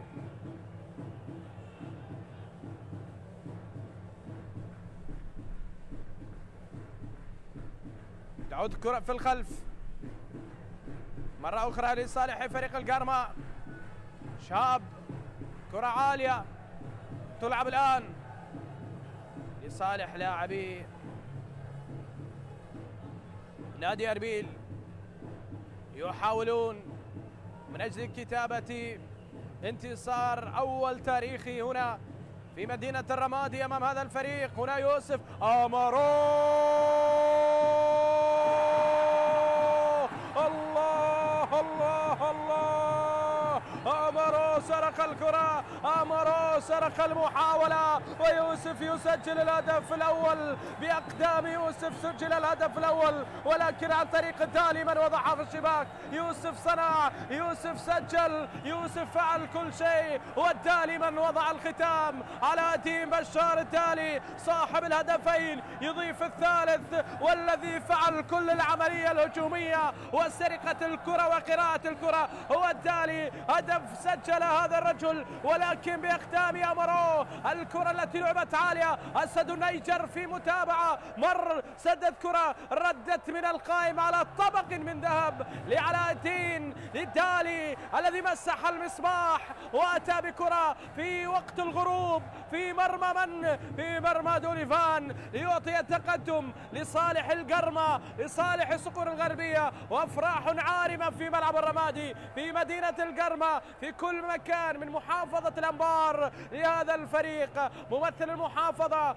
الفريق الذي يسجل الهدف الأول عن طريق نسري قاسيون. علاء الدين بشار الدالي يسجل، والفار يعمل شكينج على الجول، يعمل التأكيد على الهدف الذي سجل من جانب فريق القرمة في هذه اللحظات. سيد علي حسين علي حكم المباراة ينتظر الخطاب من غرفة الفار بعد هذه الفرحة. هل يلغى الهدف؟ ألا يحتسب هذا الهدف؟ هنا انتظار لقرار حكم المباراة السيد علي حسين علي، ينتظر جواب من غرفة الفار على ما جرى في اللقطة الأخيرة ما بين مدافع فريق أربيل وما بين مهاجم القرمة. الواضح في اللقطة الأخيرة الذي كان عمل كل شيء في الهدف يوسف أمارو. إلى الآن الحكم ينتظر جواب سالم عامر حكم الفار عن القرار الذي سيتخذ. هل سيؤشر إلى وسط الملعب؟ يؤكد الهدف، يعتمد الهدف، وهدف أول الآن لصالح فريق القرمة. كرة تلعب في الخلف لصالح لاعبي فريق القرمة مرة أخرى، وعفوا لأربيل. هيليو حذاري من هذه الأخطاء يا هيليو. تلعب المحاولة ومخالفة لصالح البرازيلي هيليو مونتيرو في بطاقة صفراء على هيليو. في اللقطة الماضية علي حسين علي هل بدا له شيء لم نراه نحن؟ حكم المباراة كان قريب من الحالة الأخيرة وبالتالي أشار بوجود الإنذار. الدقيقة 52، الموعد الذي أتى من خلاله الهدف، الموعد الذي كان قد آن الأوان فيه لهدف أول للقرمة. لاحظوا هنا التدخل وماذا فعل هيليو. هذه اللقطة التي أعطي فيها إنذار هيليو مونتيرو، هذه اللقطة التي أعطي فيها إنذار هيليو. نفس التوقيت الذي سجل فيه أربيل في مباراة الذهاب، الدقيقة 52 يأتي اليوم ويسجل في الإياب فريق القرمة. في الدقيقة 56 عادل فرانك سيدريك هنالك في ملعب فرانسو حريري الهدف، وعاد الكفة للقرمة. غادر فرانك. هنا دالي في الدقيقة 54 اعتمد الهدف.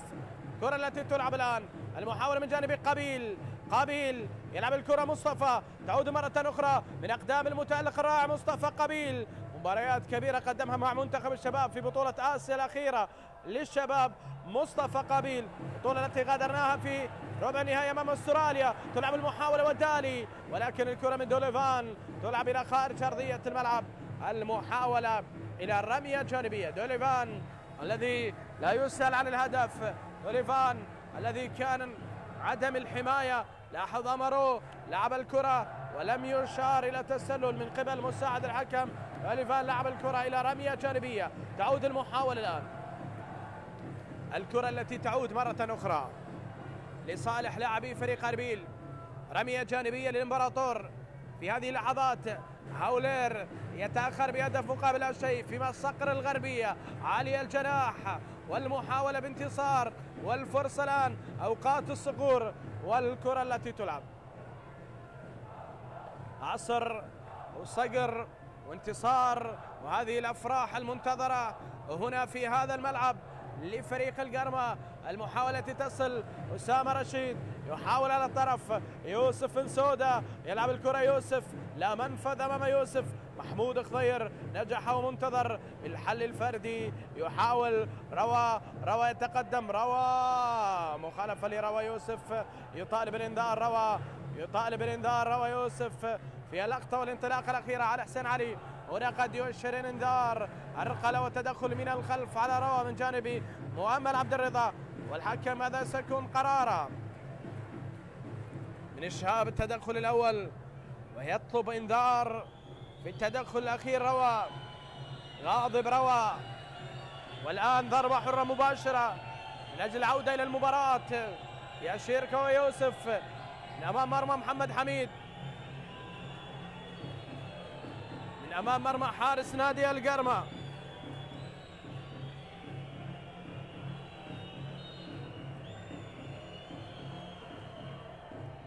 ضربة حرة مباشرة في هذه اللحظات، تسدد بالمباشر، الله بجوار القائم الأيمن حميد. يوسف يسدد كرة تذهب إلى خارج أرضية الملعب. بن سودة سدد، وبن سودة أراد التعديل بالمباشر، الكرة إلى خارج أرضية الملعب. المحاولة إلى الخارج، لاحظ كرة جميلة سددت على يمين حميد حتى جامع الكرات ارتعب من شدة قوة الكرة الأخيرة. هذه المحاولة التي تلعب تصل الآن لصالح لاعبي أربيل. مخالفة، ضربة حرة مباشرة تعطى في هذه اللحظات. خطأ يشير إليه حكم المباراة على مؤمل عبد الرضا. هذا مؤمل لاعب الجناح الأيمن، 25 سنة لهذا اللاعب، تجربة في الاحتراف مع استقلال خوزستان الإيراني، مثل الطلبة، مثل الزوراء، مثل أمانة بغداد، ولديه هدف جميل جدا هذا الموسم مع القرمة في مرمى الميناء. هنا كرة تلعب لصالح فريق القرمة، تقدم لمحمود خضير، ينطلق على اليسار، يحاول يلعب الكرة، الدالي يأخذ كرة، يتقدم على الدين، والمخالفة وخطأ وبطاقة صفراء على عمر تشنكي. مخالفة وبطاقة صفراء على عمر في هذه اللحظات. يوسف بن سود يقول حالتي مشابهة بنفس الانطلاق، لم نشاهد الانذار. يوسف يعترض، وعمر يقول أنا غير متعمد في هذا الدخول، أنا غير متعمد في الدخول، هكذا يقول عمر تشانكي في الكرة الأخيرة. هنا المحاولة، هذه تستحق انذار، وحالتي أيضا اللاعب روى أيضا تستحق انذار، والعتاب كان من روى مع حكم المباراة على هذا التدخل الأخير. إذا ضربة حرة مباشرة من أمام المرمى الآن، تلعب من مؤمل عبد الرضا، يلعب الكرة بشكل ممتاز إلى منتظر عبد الأمير. أي كرة ضيعت يا منتظر، أي كرة ذهبت إلى خارج أرضية الملعب، مرور جميل وفتح طريق ممتاز، وكرة سددها إلى خارج أرضية الملعب. لاحظ راح شيركو، راح وسدد كرة منتظر إلى خارج أرضية الملعب. كان من الممكن هدف ثاني، وهي قريبة من أن تكون هدف ثاني، والكرة إلى خارج أرضية الملعب. هذه الكرة الأخيرة يندب حظه منتظر عبد الأمير. عملية المرور لهدف ثاني. ضيع السوري الهدف الثاني، ودولوفان ينقذ الامبراطور من هدف ثاني، من محاولة ثانية من أجل هدف. هذه الكرة تلعب الآن، تصل إلى شاب رزاق، نجل رزاق، نجل الهداف، نجل الأسطورة في تاريخ الصقور. يحاولون الآن، منتظر ينتظر زميل، يحاول في الطرف، آمارو يوسف يتقدم، آمارو والكرة إلى أحضان حارس المرمى. كرة إلى دولوفان بمبدأ الأمان. تلعب الكرة، تصل في هذه اللحظات. شيركو كريم يحاول فيها مرة أخرى، تقدم من قابيل يحاول بكرة في منطقة الجزاء، تلعب إلى كريم. قائم وحارس ورفض كبير لهدف التعديل، لم يسجلوا. الراية ترفع الآن، الراية تعلن الآن، ومساعد الحكم يرفع الراية. ماذا جرى في المحاولة الأخيرة؟ أربيل كان أقرب من أي وقت مضى لأن يعود إلى المباراة. لاحظ الكرة، اللمسة والتسديدة من كريم، لكن هذه فيها أوفسايد. والراية التي رفعت على هذه اللقطة. هنا محاولة آمارو الأخيرة التي وصلت إلى أحضان دوليفان. مهدي حارس مرمى أربيل، وأيضا التصدي البارع من أمام علاء الدين الدالي في الكرة الماضية. ظهر حراس المرمى في التصديات، والقرمة بشكل ثاني بوضع ثاني. وهذه محاولة تلعب باتجاه دوليفان، يلعب الكرة عالية إلى الأمام، واصلة لصالح لاعبي فريق نادي القرمة. الآن الكعب من محمود خضير، من سودا بالخطأ، ياخذ كرة تلعب باتجاه شيركو كريم، لكن كاساغا لاعب طويل قامة، لاعب ينجح في افتكاك الكرة، بينما مؤمل بعشوائية يبعد الكرة، تعود في وسط الملعب. هنا محاولة منافسة من أجل الكرة، تصل في وسط الملعب. يوسف آمارو يلعب الكرة إلى دالي بالكعب إلى منتظر، والمخالفة على علاء الدين الدالي، مخالفة على علاء الدين لصالح هالو في اللقطة الماضية. بطاقة صفراء، أيضا بطاقة صفراء. غاضب سودا. يوسف ماذا يريد؟ هذا علاء قادما من تشادور ملو، النادي الإيراني، لاعب النفط ميسان، حطين وقفل توا، 28 سنة للسوري. تعود محاولة الآن، كرة بالوسط تلعب عالية باتجاه شيركو كريم الذي يحاول من الجهة اليسرى. شيركو لف ودار، يحاول مرة أخرى، ينتظر زميل. عملية المرور، المنافسة، الصبر حتى اللحظة. الكرة قد تكون على موعد مع الهدف. الرأسية من بن سودا، يتقدم في اللقطة الماضية ويتفوق لاعب نادي القرمة، وبطاقة صفراء على هالو. بطاقة صفراء على هالو في اللقطة الماضية. مرتدة قادها منتظر.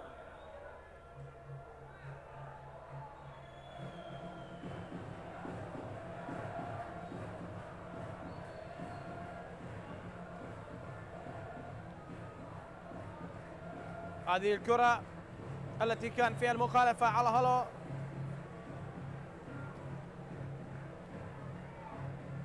مرت إلى خارج أرضية الملعب.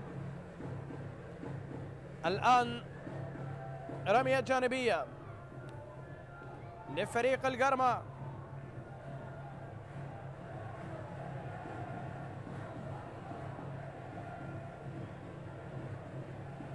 سلسلة تمريرات، مرة أخرى محاولة جديدة،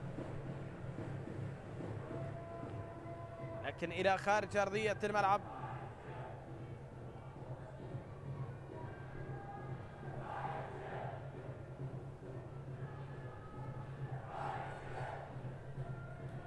إذن الكرة التي تلعب الآن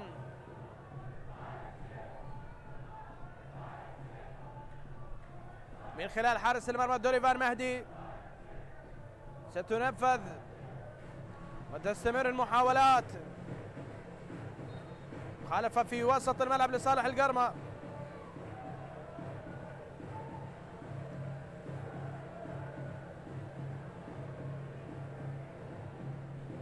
تدخل أخير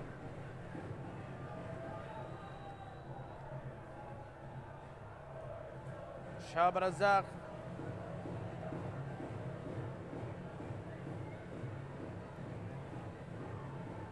جلال لقمان بديلا لأسامة رشيد في هذه اللحظات. من سيعوض أسامة في الوسط في ظل أن جيلان لاعب ممتاز على الأطراف. هذا جيلان لقمان اللاعب السابق للكهرباء، ايضا للطلبه. زاخو تقدم تسديده من هذا المكان، محاوله وجيلان. محمد حميد هل في ركله جزاء؟ هل في ركله جزاء؟ هل في محاوله من اجل انقاذ مرمى ام في لمس لقدم لاعب وفي ركله جزاء؟ ماذا هنالك؟ هنا لا ما في شيء اطلاقا، ما في شيء. هنا تدخل وحارس المرمى عرقل جيلان بهذه الكيفيه. ينتظرون قرار. هذا جيلان. محمد حميد كان يحاول على الكره، سودا يصر على انها ركله جزاء. ماذا يفسر هذا التدخل حكم المباراة؟ يعني اعتقد سوء تقدير من الحارس محمد حميد، وحكم المباراة سيذهب إلى الفار ليتأكد بنفسه. إشكالية على حالة. ما هو الجواب؟ سلامات حميد، سلامات جيلان. كل ينتظر قرار حكم المباراة. هل في ركلة جزاء؟ الخروج غير حاسم. سالم عامر يحاول التأكد، أمره يتحدث مع الحسين علي، وعلي العصبية يجيب. هنا حضور لأهالي المدينة الرائعة والجميلة، هذه الشيبة الكريمة حاضرة لتشاهد هذه المباراة.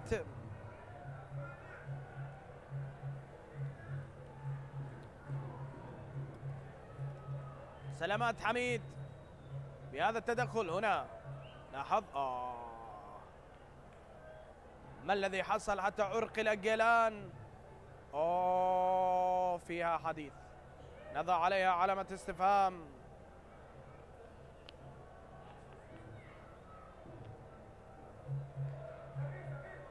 لاحظون الهدف، الإعادة للكرة، والهدف الذي سجل من جانب علاء الدين الدالي، ومحاولة كانت رائعة من يوسف أمرو، وعادت من القائم وضحى علاء الدين في مرمى الحارس دوليفان مهدي. إعادة لأكثر من مرة للقطة الهدف من زوايا أخرى. ونحن ننتظر أيضا حالة ما بين حارس المرمى محمد حميد وجيلان لقمان.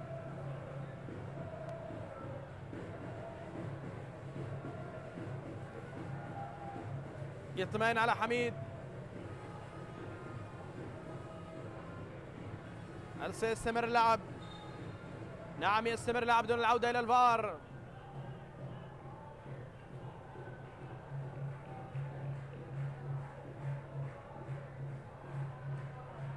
هذا جيلان في أول دخول كانت الخطورة. هل في لمسة يد على عمر يطالب بها علاء الدين؟ تعود الكرة الآن مرة أخرى.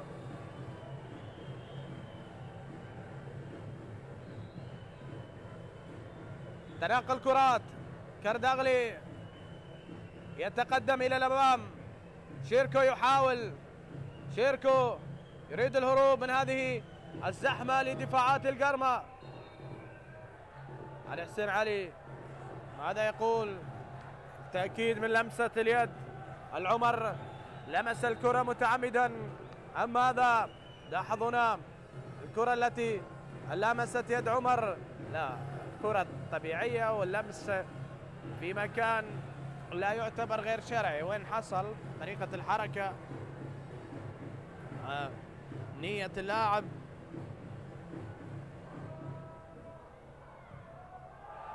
كرة تلعب إلى الأمام،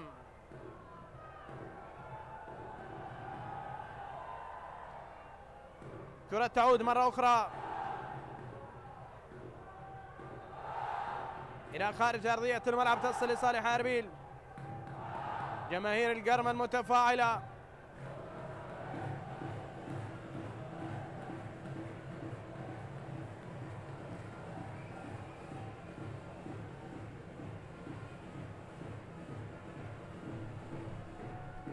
كرة إلى الأمام ولكن ضالت أيضا إلى خارج أرضية الملعب. تعادل في مباراة الحدود والكرخ.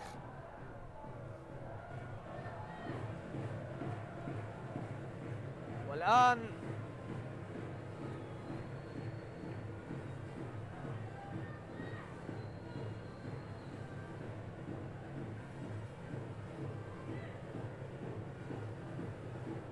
رمية جانبية، وهنا تقدم بهدف مقابل لا شيء.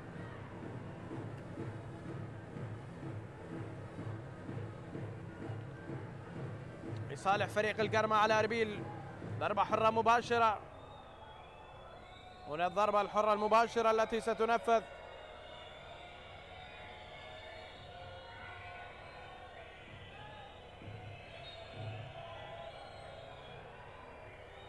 تلعب من شركو كريم مباشرة على المرمى، رأسية أولى، إبعاد ومرتد الآن. منتظر عبد الأمير وقيلان، لقمان ومنتظر، منتظر يحاول، قيلان يتدخل، تعود الكرة قيلان، أخذ الكرة عكس الاتجاه وتدخل شاب في محاولة تلعب وتصل إلى دفاعات فريق نادي أربيل.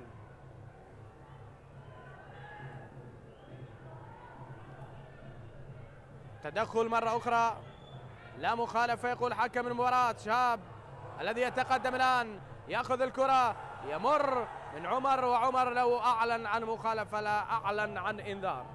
وسام طالب يعترض، مساعد المدرب. شاب يريد مخالفة.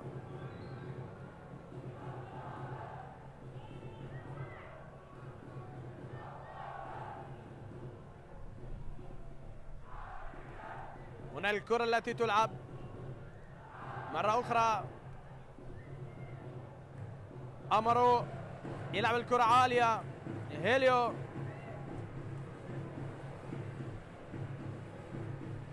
على الطرف. أمرو يحاول يوسف يصل، كان ينتظر أن يأتيه دالي لكن علاء ينتظر كرة من يوسف ولم تأتي. المحاولة التي تلعب وصلت على الطرف. يوسف بن سودا في الجانب المقابل لصالح أربيل، تلعب على اليمين وتصل لصالح حارس المرمى محمد حميد.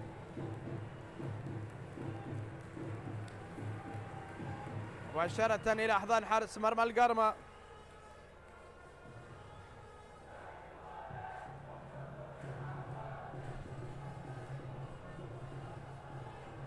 تعود كرة على الطرف. محمد منصور سيشترك الآن. من سيغادر؟ مرشح الأبرز ربما منتظر أو كارمو. هي كرة تلعب الآن تجاه يوسف، من سودا إلى كريم شيركو، والكرة إلى خارج أرضية الملعب. جيفرسون يتدخل ويبعد الكرة إلى خارج أرضية الملعب في هذه اللحظات. البرازيلي تدخل في آخر دقيقة أو في آخر لحظة عفوا، لا زال في الوقت بقية. أمرو خارج أرضية الملعب، والبديل أو هذا بشار الدالي إلى خارج أرضية الملعب، والبديل هو محمد مصر. من سيكون في الهجوم هو يوسف أمرو في الدقائق القادمة. ربع ساعة متبقية، وهذه الكرة التي سجل من خلالها الهدف الوحيد حتى اللحظة من جانب فريق القرمة عن طريق علاء الدين الدالي. تلعب وتعود مرة أخرى تعود الكرة وتصل لصالح الحارس محمد حميد.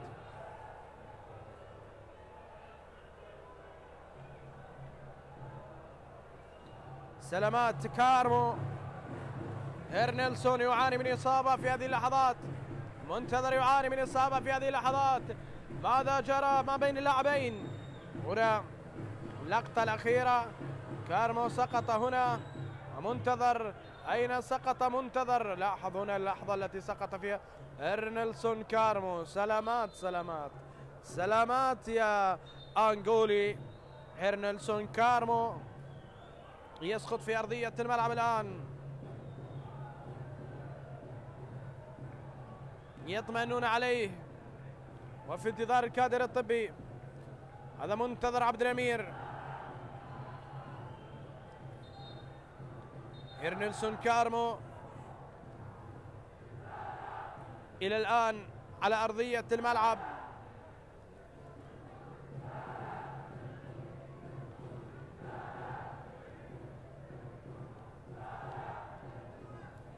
الجماهير تتفاعل.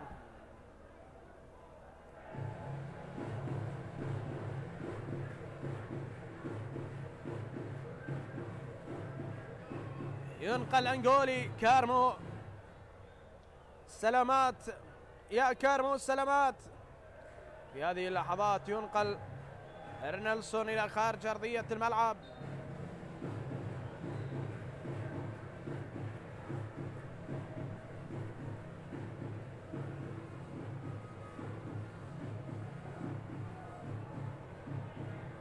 كرة عند حميد. محمد حميد على التنفيذ.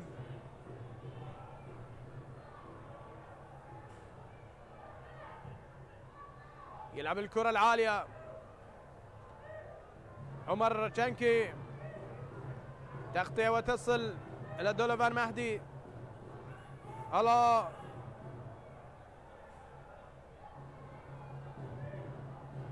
يتقدم إلى الأمام. محاولة تبعد إلى خارج أرضية الملعب من جانب ريتشارد كاساغا. هذا ريتشارد. تعويض الخسارة أمام الزوراء. انتصار على هذا الملعب بعد فترة طويلة من آخر انتصار في أيام رمضان على نوروز، وإلى الآن لم يحدث. الآن فريق شمالي جديد إربيل الذي في الجولة القادمة سيواجه الشرطة بمواجهة صعبة للإمبراطور هنالك في أولير على استاد فرانسو حريري، أقدم الملاعب في كردستان العراق. هنا كرة إلى رمية جانبية والحكم ماذا يقول؟ مغادرة لمن ودخول لمن؟ هنا شيركو الذي كان يطالب بالرمية الجانبية. عاد كارمو إلى أرضية الملعب. غضب من شيركو كريم على القرار، وعباس قاسم بديلا لكارمو في هذه اللحظات.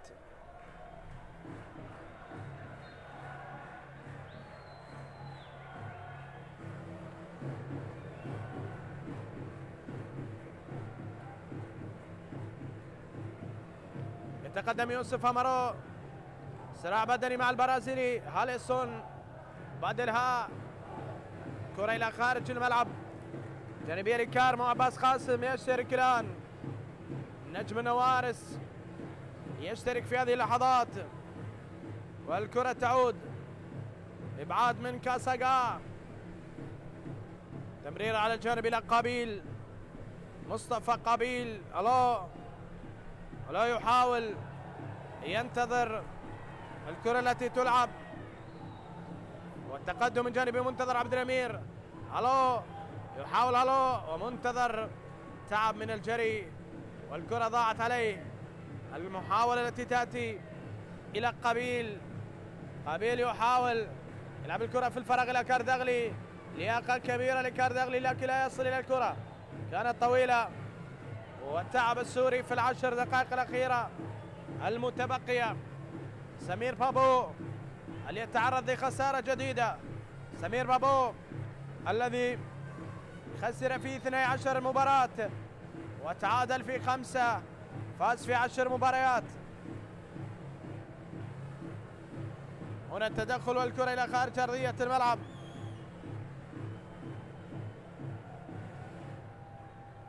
سلامات تامارو أيضا، هذا البرازيلي قادم من رويال باري البرازيلي في فترة الشتاء.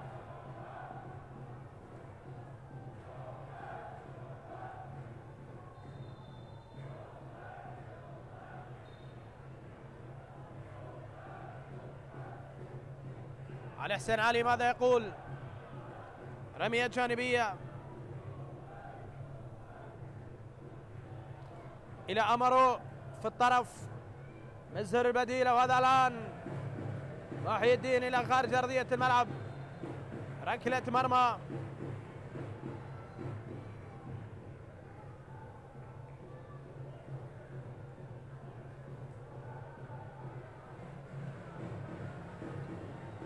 عباس قاسم يتلقى انذار في هذه اللحظات في أول وصول.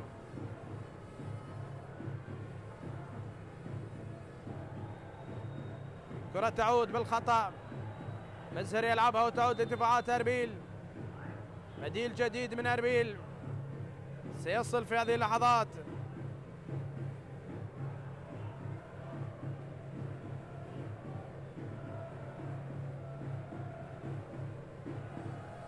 سفين منصور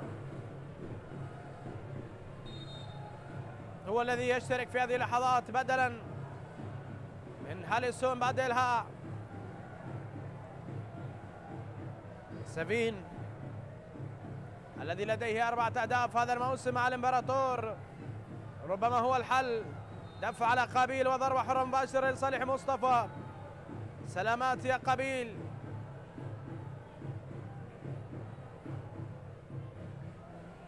شيركو كرة إلى خارج أرضية الملعب.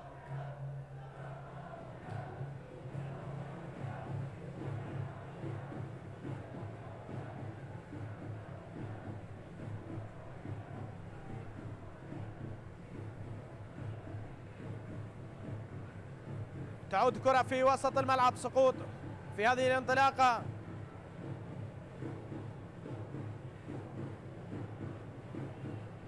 عالية إلى الأمام، يحاول فيها يوسف أمرو، لكن الكرة إلى أحضان الحارس دوليفان.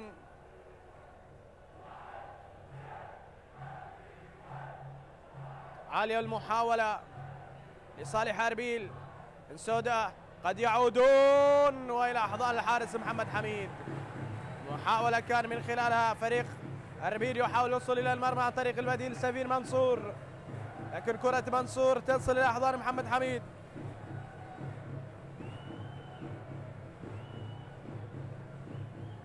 هنا الكرة في دفاعات أربيل مع محاولات تعود إلى الأمام.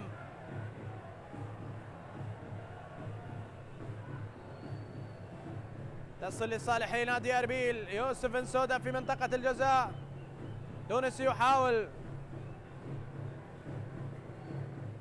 لكن الكرة تعود مرة أخرى لصالح الو. تسديدة إلى خارج أرضية الملعب. تسديدة إلى خارج أرضية الملعب. ركلة مرمى.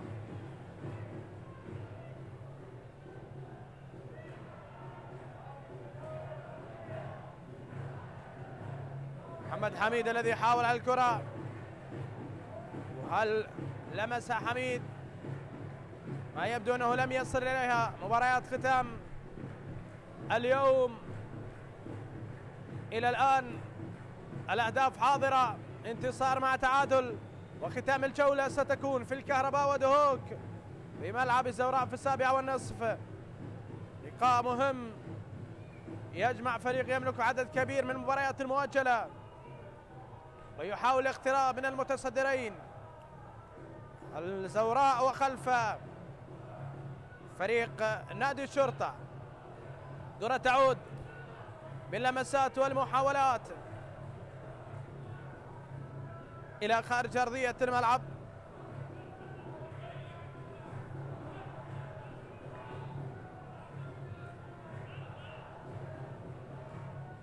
هذه الكرة التي تلعب والفرصة التي تصل في هذه اللحظات الحدود. يتقدم بهدفين مقابل هدف على الكرخ، وصراع كبير سيكون في قاع الدوري. يعني الحدود انفاس يصل للنقطة 17. 22 كربلاء، 24 نفط البصرة، 24 ديالى. وهذه الفرق المهددة ما بين البلاي اوف وما بين الهبوط المباشر. يحاول مؤمل يمرر الى شاب رزاق، هل يلعبها الى امره؟ تلعب وهيليو يتدخل مرة اخرى. شاب مزهر يحاول ينتظر زميل مزهر، وهذا مؤمل الان منتظر. عبد الامير الى شاب. كرات ما بين لاعبي القرمة وضربة حرة مباشرة لمؤمل عبد الرضا. في اللقطة الماضية القرمة ينتظر خسارة الكرخ ليصل إلى المركز العاشر ويصل إلى النقطة 40. أحمد عبد الحسين في هذه اللحظات بديلا لمنتظر عبد الأمير.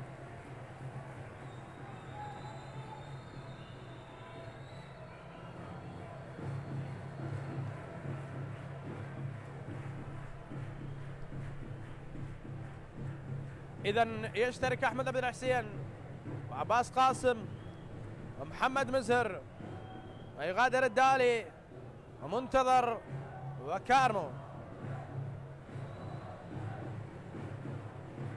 لحظات الأخيرة حتى تحقيق الانتصار. عبد الحسين يلعب الكرة الرأسية الآن، تلعب مرة أخرى، واصل إلى مؤمل. مخالفة حكم المباراة يقول ضربة حرة مباشرة لصالح هلا فائق على منتظر أو على مؤمل.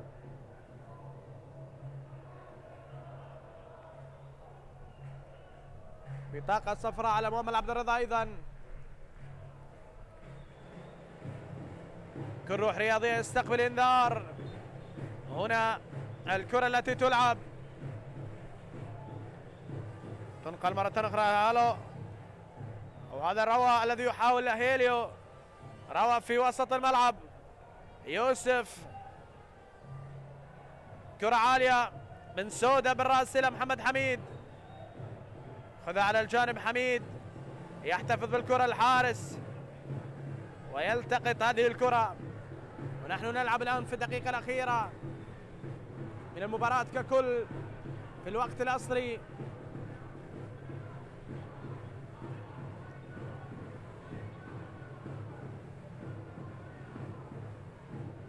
تعود الكرة مرة أخرى في الدفاعات،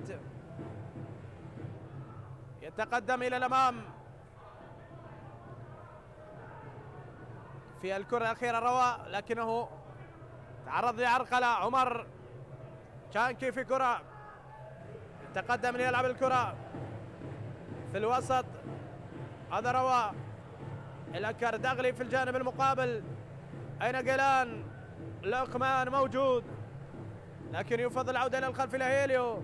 يلعب الكرة باتجاه جيلان وإلى خارج أرضية الملعب. هذه الكرة المحاولة الأخيرة إلى خارج أرضية الملعب. انتهى الوقت الأصلي مشاهدينا الكرام، في انتظار الوقت بدل الضائع الذي سيعلن من حكم المباراة. 7 دقائق يعلن الحكم كوقت بدل ضائع.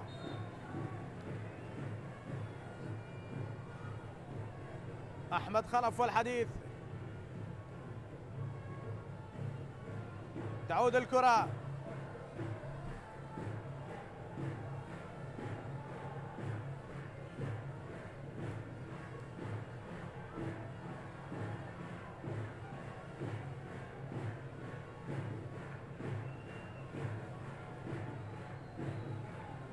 يوسف أمارو. يوسف يحاول بنفسه اللحاق بالكرة، ولكن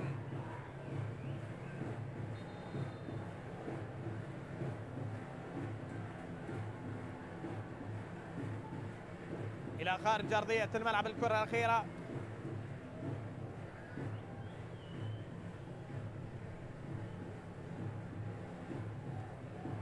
تعود المحاولة، يحاول محمد مسهر اللحاق بها، يلعبها عالية، أمرو لا يصل. أربيل يضغطون في هذه الدقائق، يحاولون. شيركو يتقدم، تلعب الكرة باتجاه شيركو، يتفوق على محمود خضير، ولكن محمود بشكل ممتاز يقطع هذه الكرة. تعود المحاولة، شيركو يحاول من خلال رمية جانبية مع يوسف بن سودا، لا خطأ على بن سودا. قابيل، سلامات ليوسف بن سودا.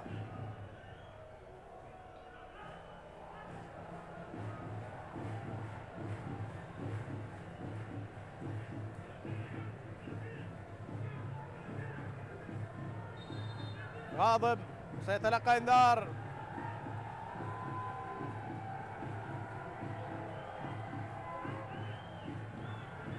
هذا مصطفى قابيل، لاعب رائع.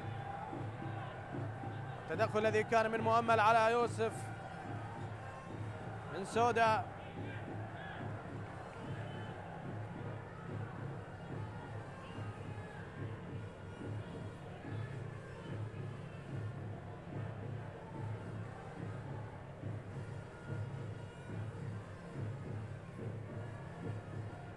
جلان، لقمان كرة عالية، يلعب الكرة هلو. بن سودا يحاول إلى هلو مرة أخرى، تصل الكرة عالية، محمد حميد يغادر مرماه ليبعد كرة، تعود مرة أخرى إلى خالد كاردغلي. تمرير في الوسط يحاول فيها روى يوسف مرة أخرى. قابيل يحاول هلو بكرة، أو هذا شيركو إلى قابيل، وكرة قابيل إلى خارج أرضية الملعب. حاول مصطفى قابيل،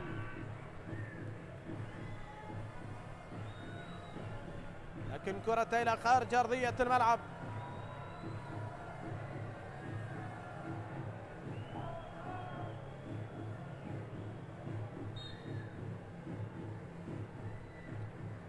ضاعت الكرة والمحاولة الأخيرة.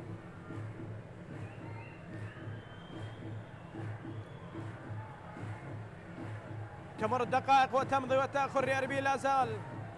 أربيل الذي جمع 16 نقطة خارج أرضه في 14 مباراة، حصيلة سيئة جدا لهذا الفريق حتى الآن، يتعرض للخسارة.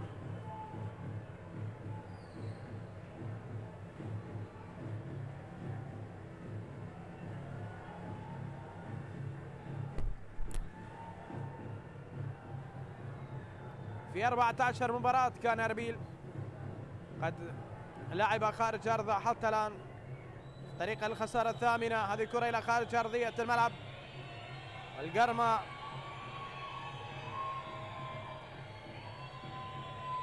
المباراة 14 يحقق انتصار خامس في هذا الملعب.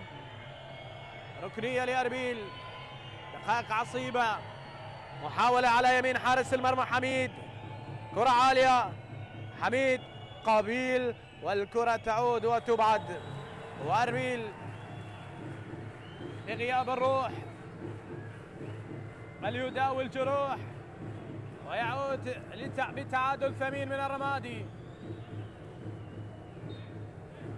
حكم المباراة يطلب التنفيذ.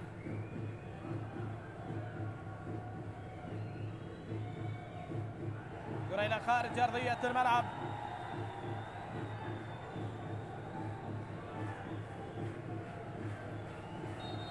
كسر الكرخ من الحدود، والقرمة إلى الآن طرد على مؤمل عبد الرضا بسبب تأخير. بطاقة صفراء على قابيل.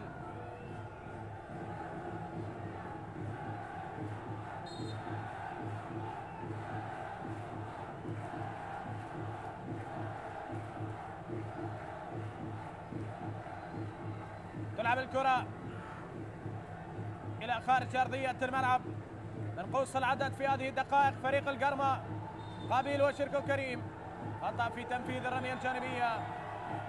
الحكم سيعيد أم سيغير؟ حيازة الكرة لصالح فريق نادي القرمة. نعم، يغير ويطلب العودة إلى الخلف. أجواء مشتعلة ملتهبة. جيفرسون الذي سينفذ الرمية الجانبية، يلعب الكرة عالية إلى الأمام،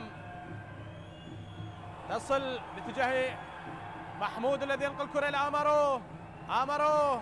سقط يوسف، والكرة تسد نيجر إلى خارج أرضية الملعب. سيضيف دقيقة واحدة على الوقت المضاف لتعويض ما ضاع من الوقت بدل ضائع. الكرة تلعب، المحاولة تصل لصالح نادي أربيل. آمارو يحاول، قابيل يلعب كرة، تدخل الآن محي الدين مرة أخرى، عملية مرور من سفين منصور، والكرة إلى دفاعات نادي أربيل. تلعب وتأتي أيها الأحبة المتابعون. القرمة يحقق الانتصار العاشر له هذا الموسم. مبروك للقرمة، هارد لك لأربيل. القرمة يصبح عاشرا برصيد 40 نقطة، وأربيل في المركز الرابع عشر ب35 نقطة.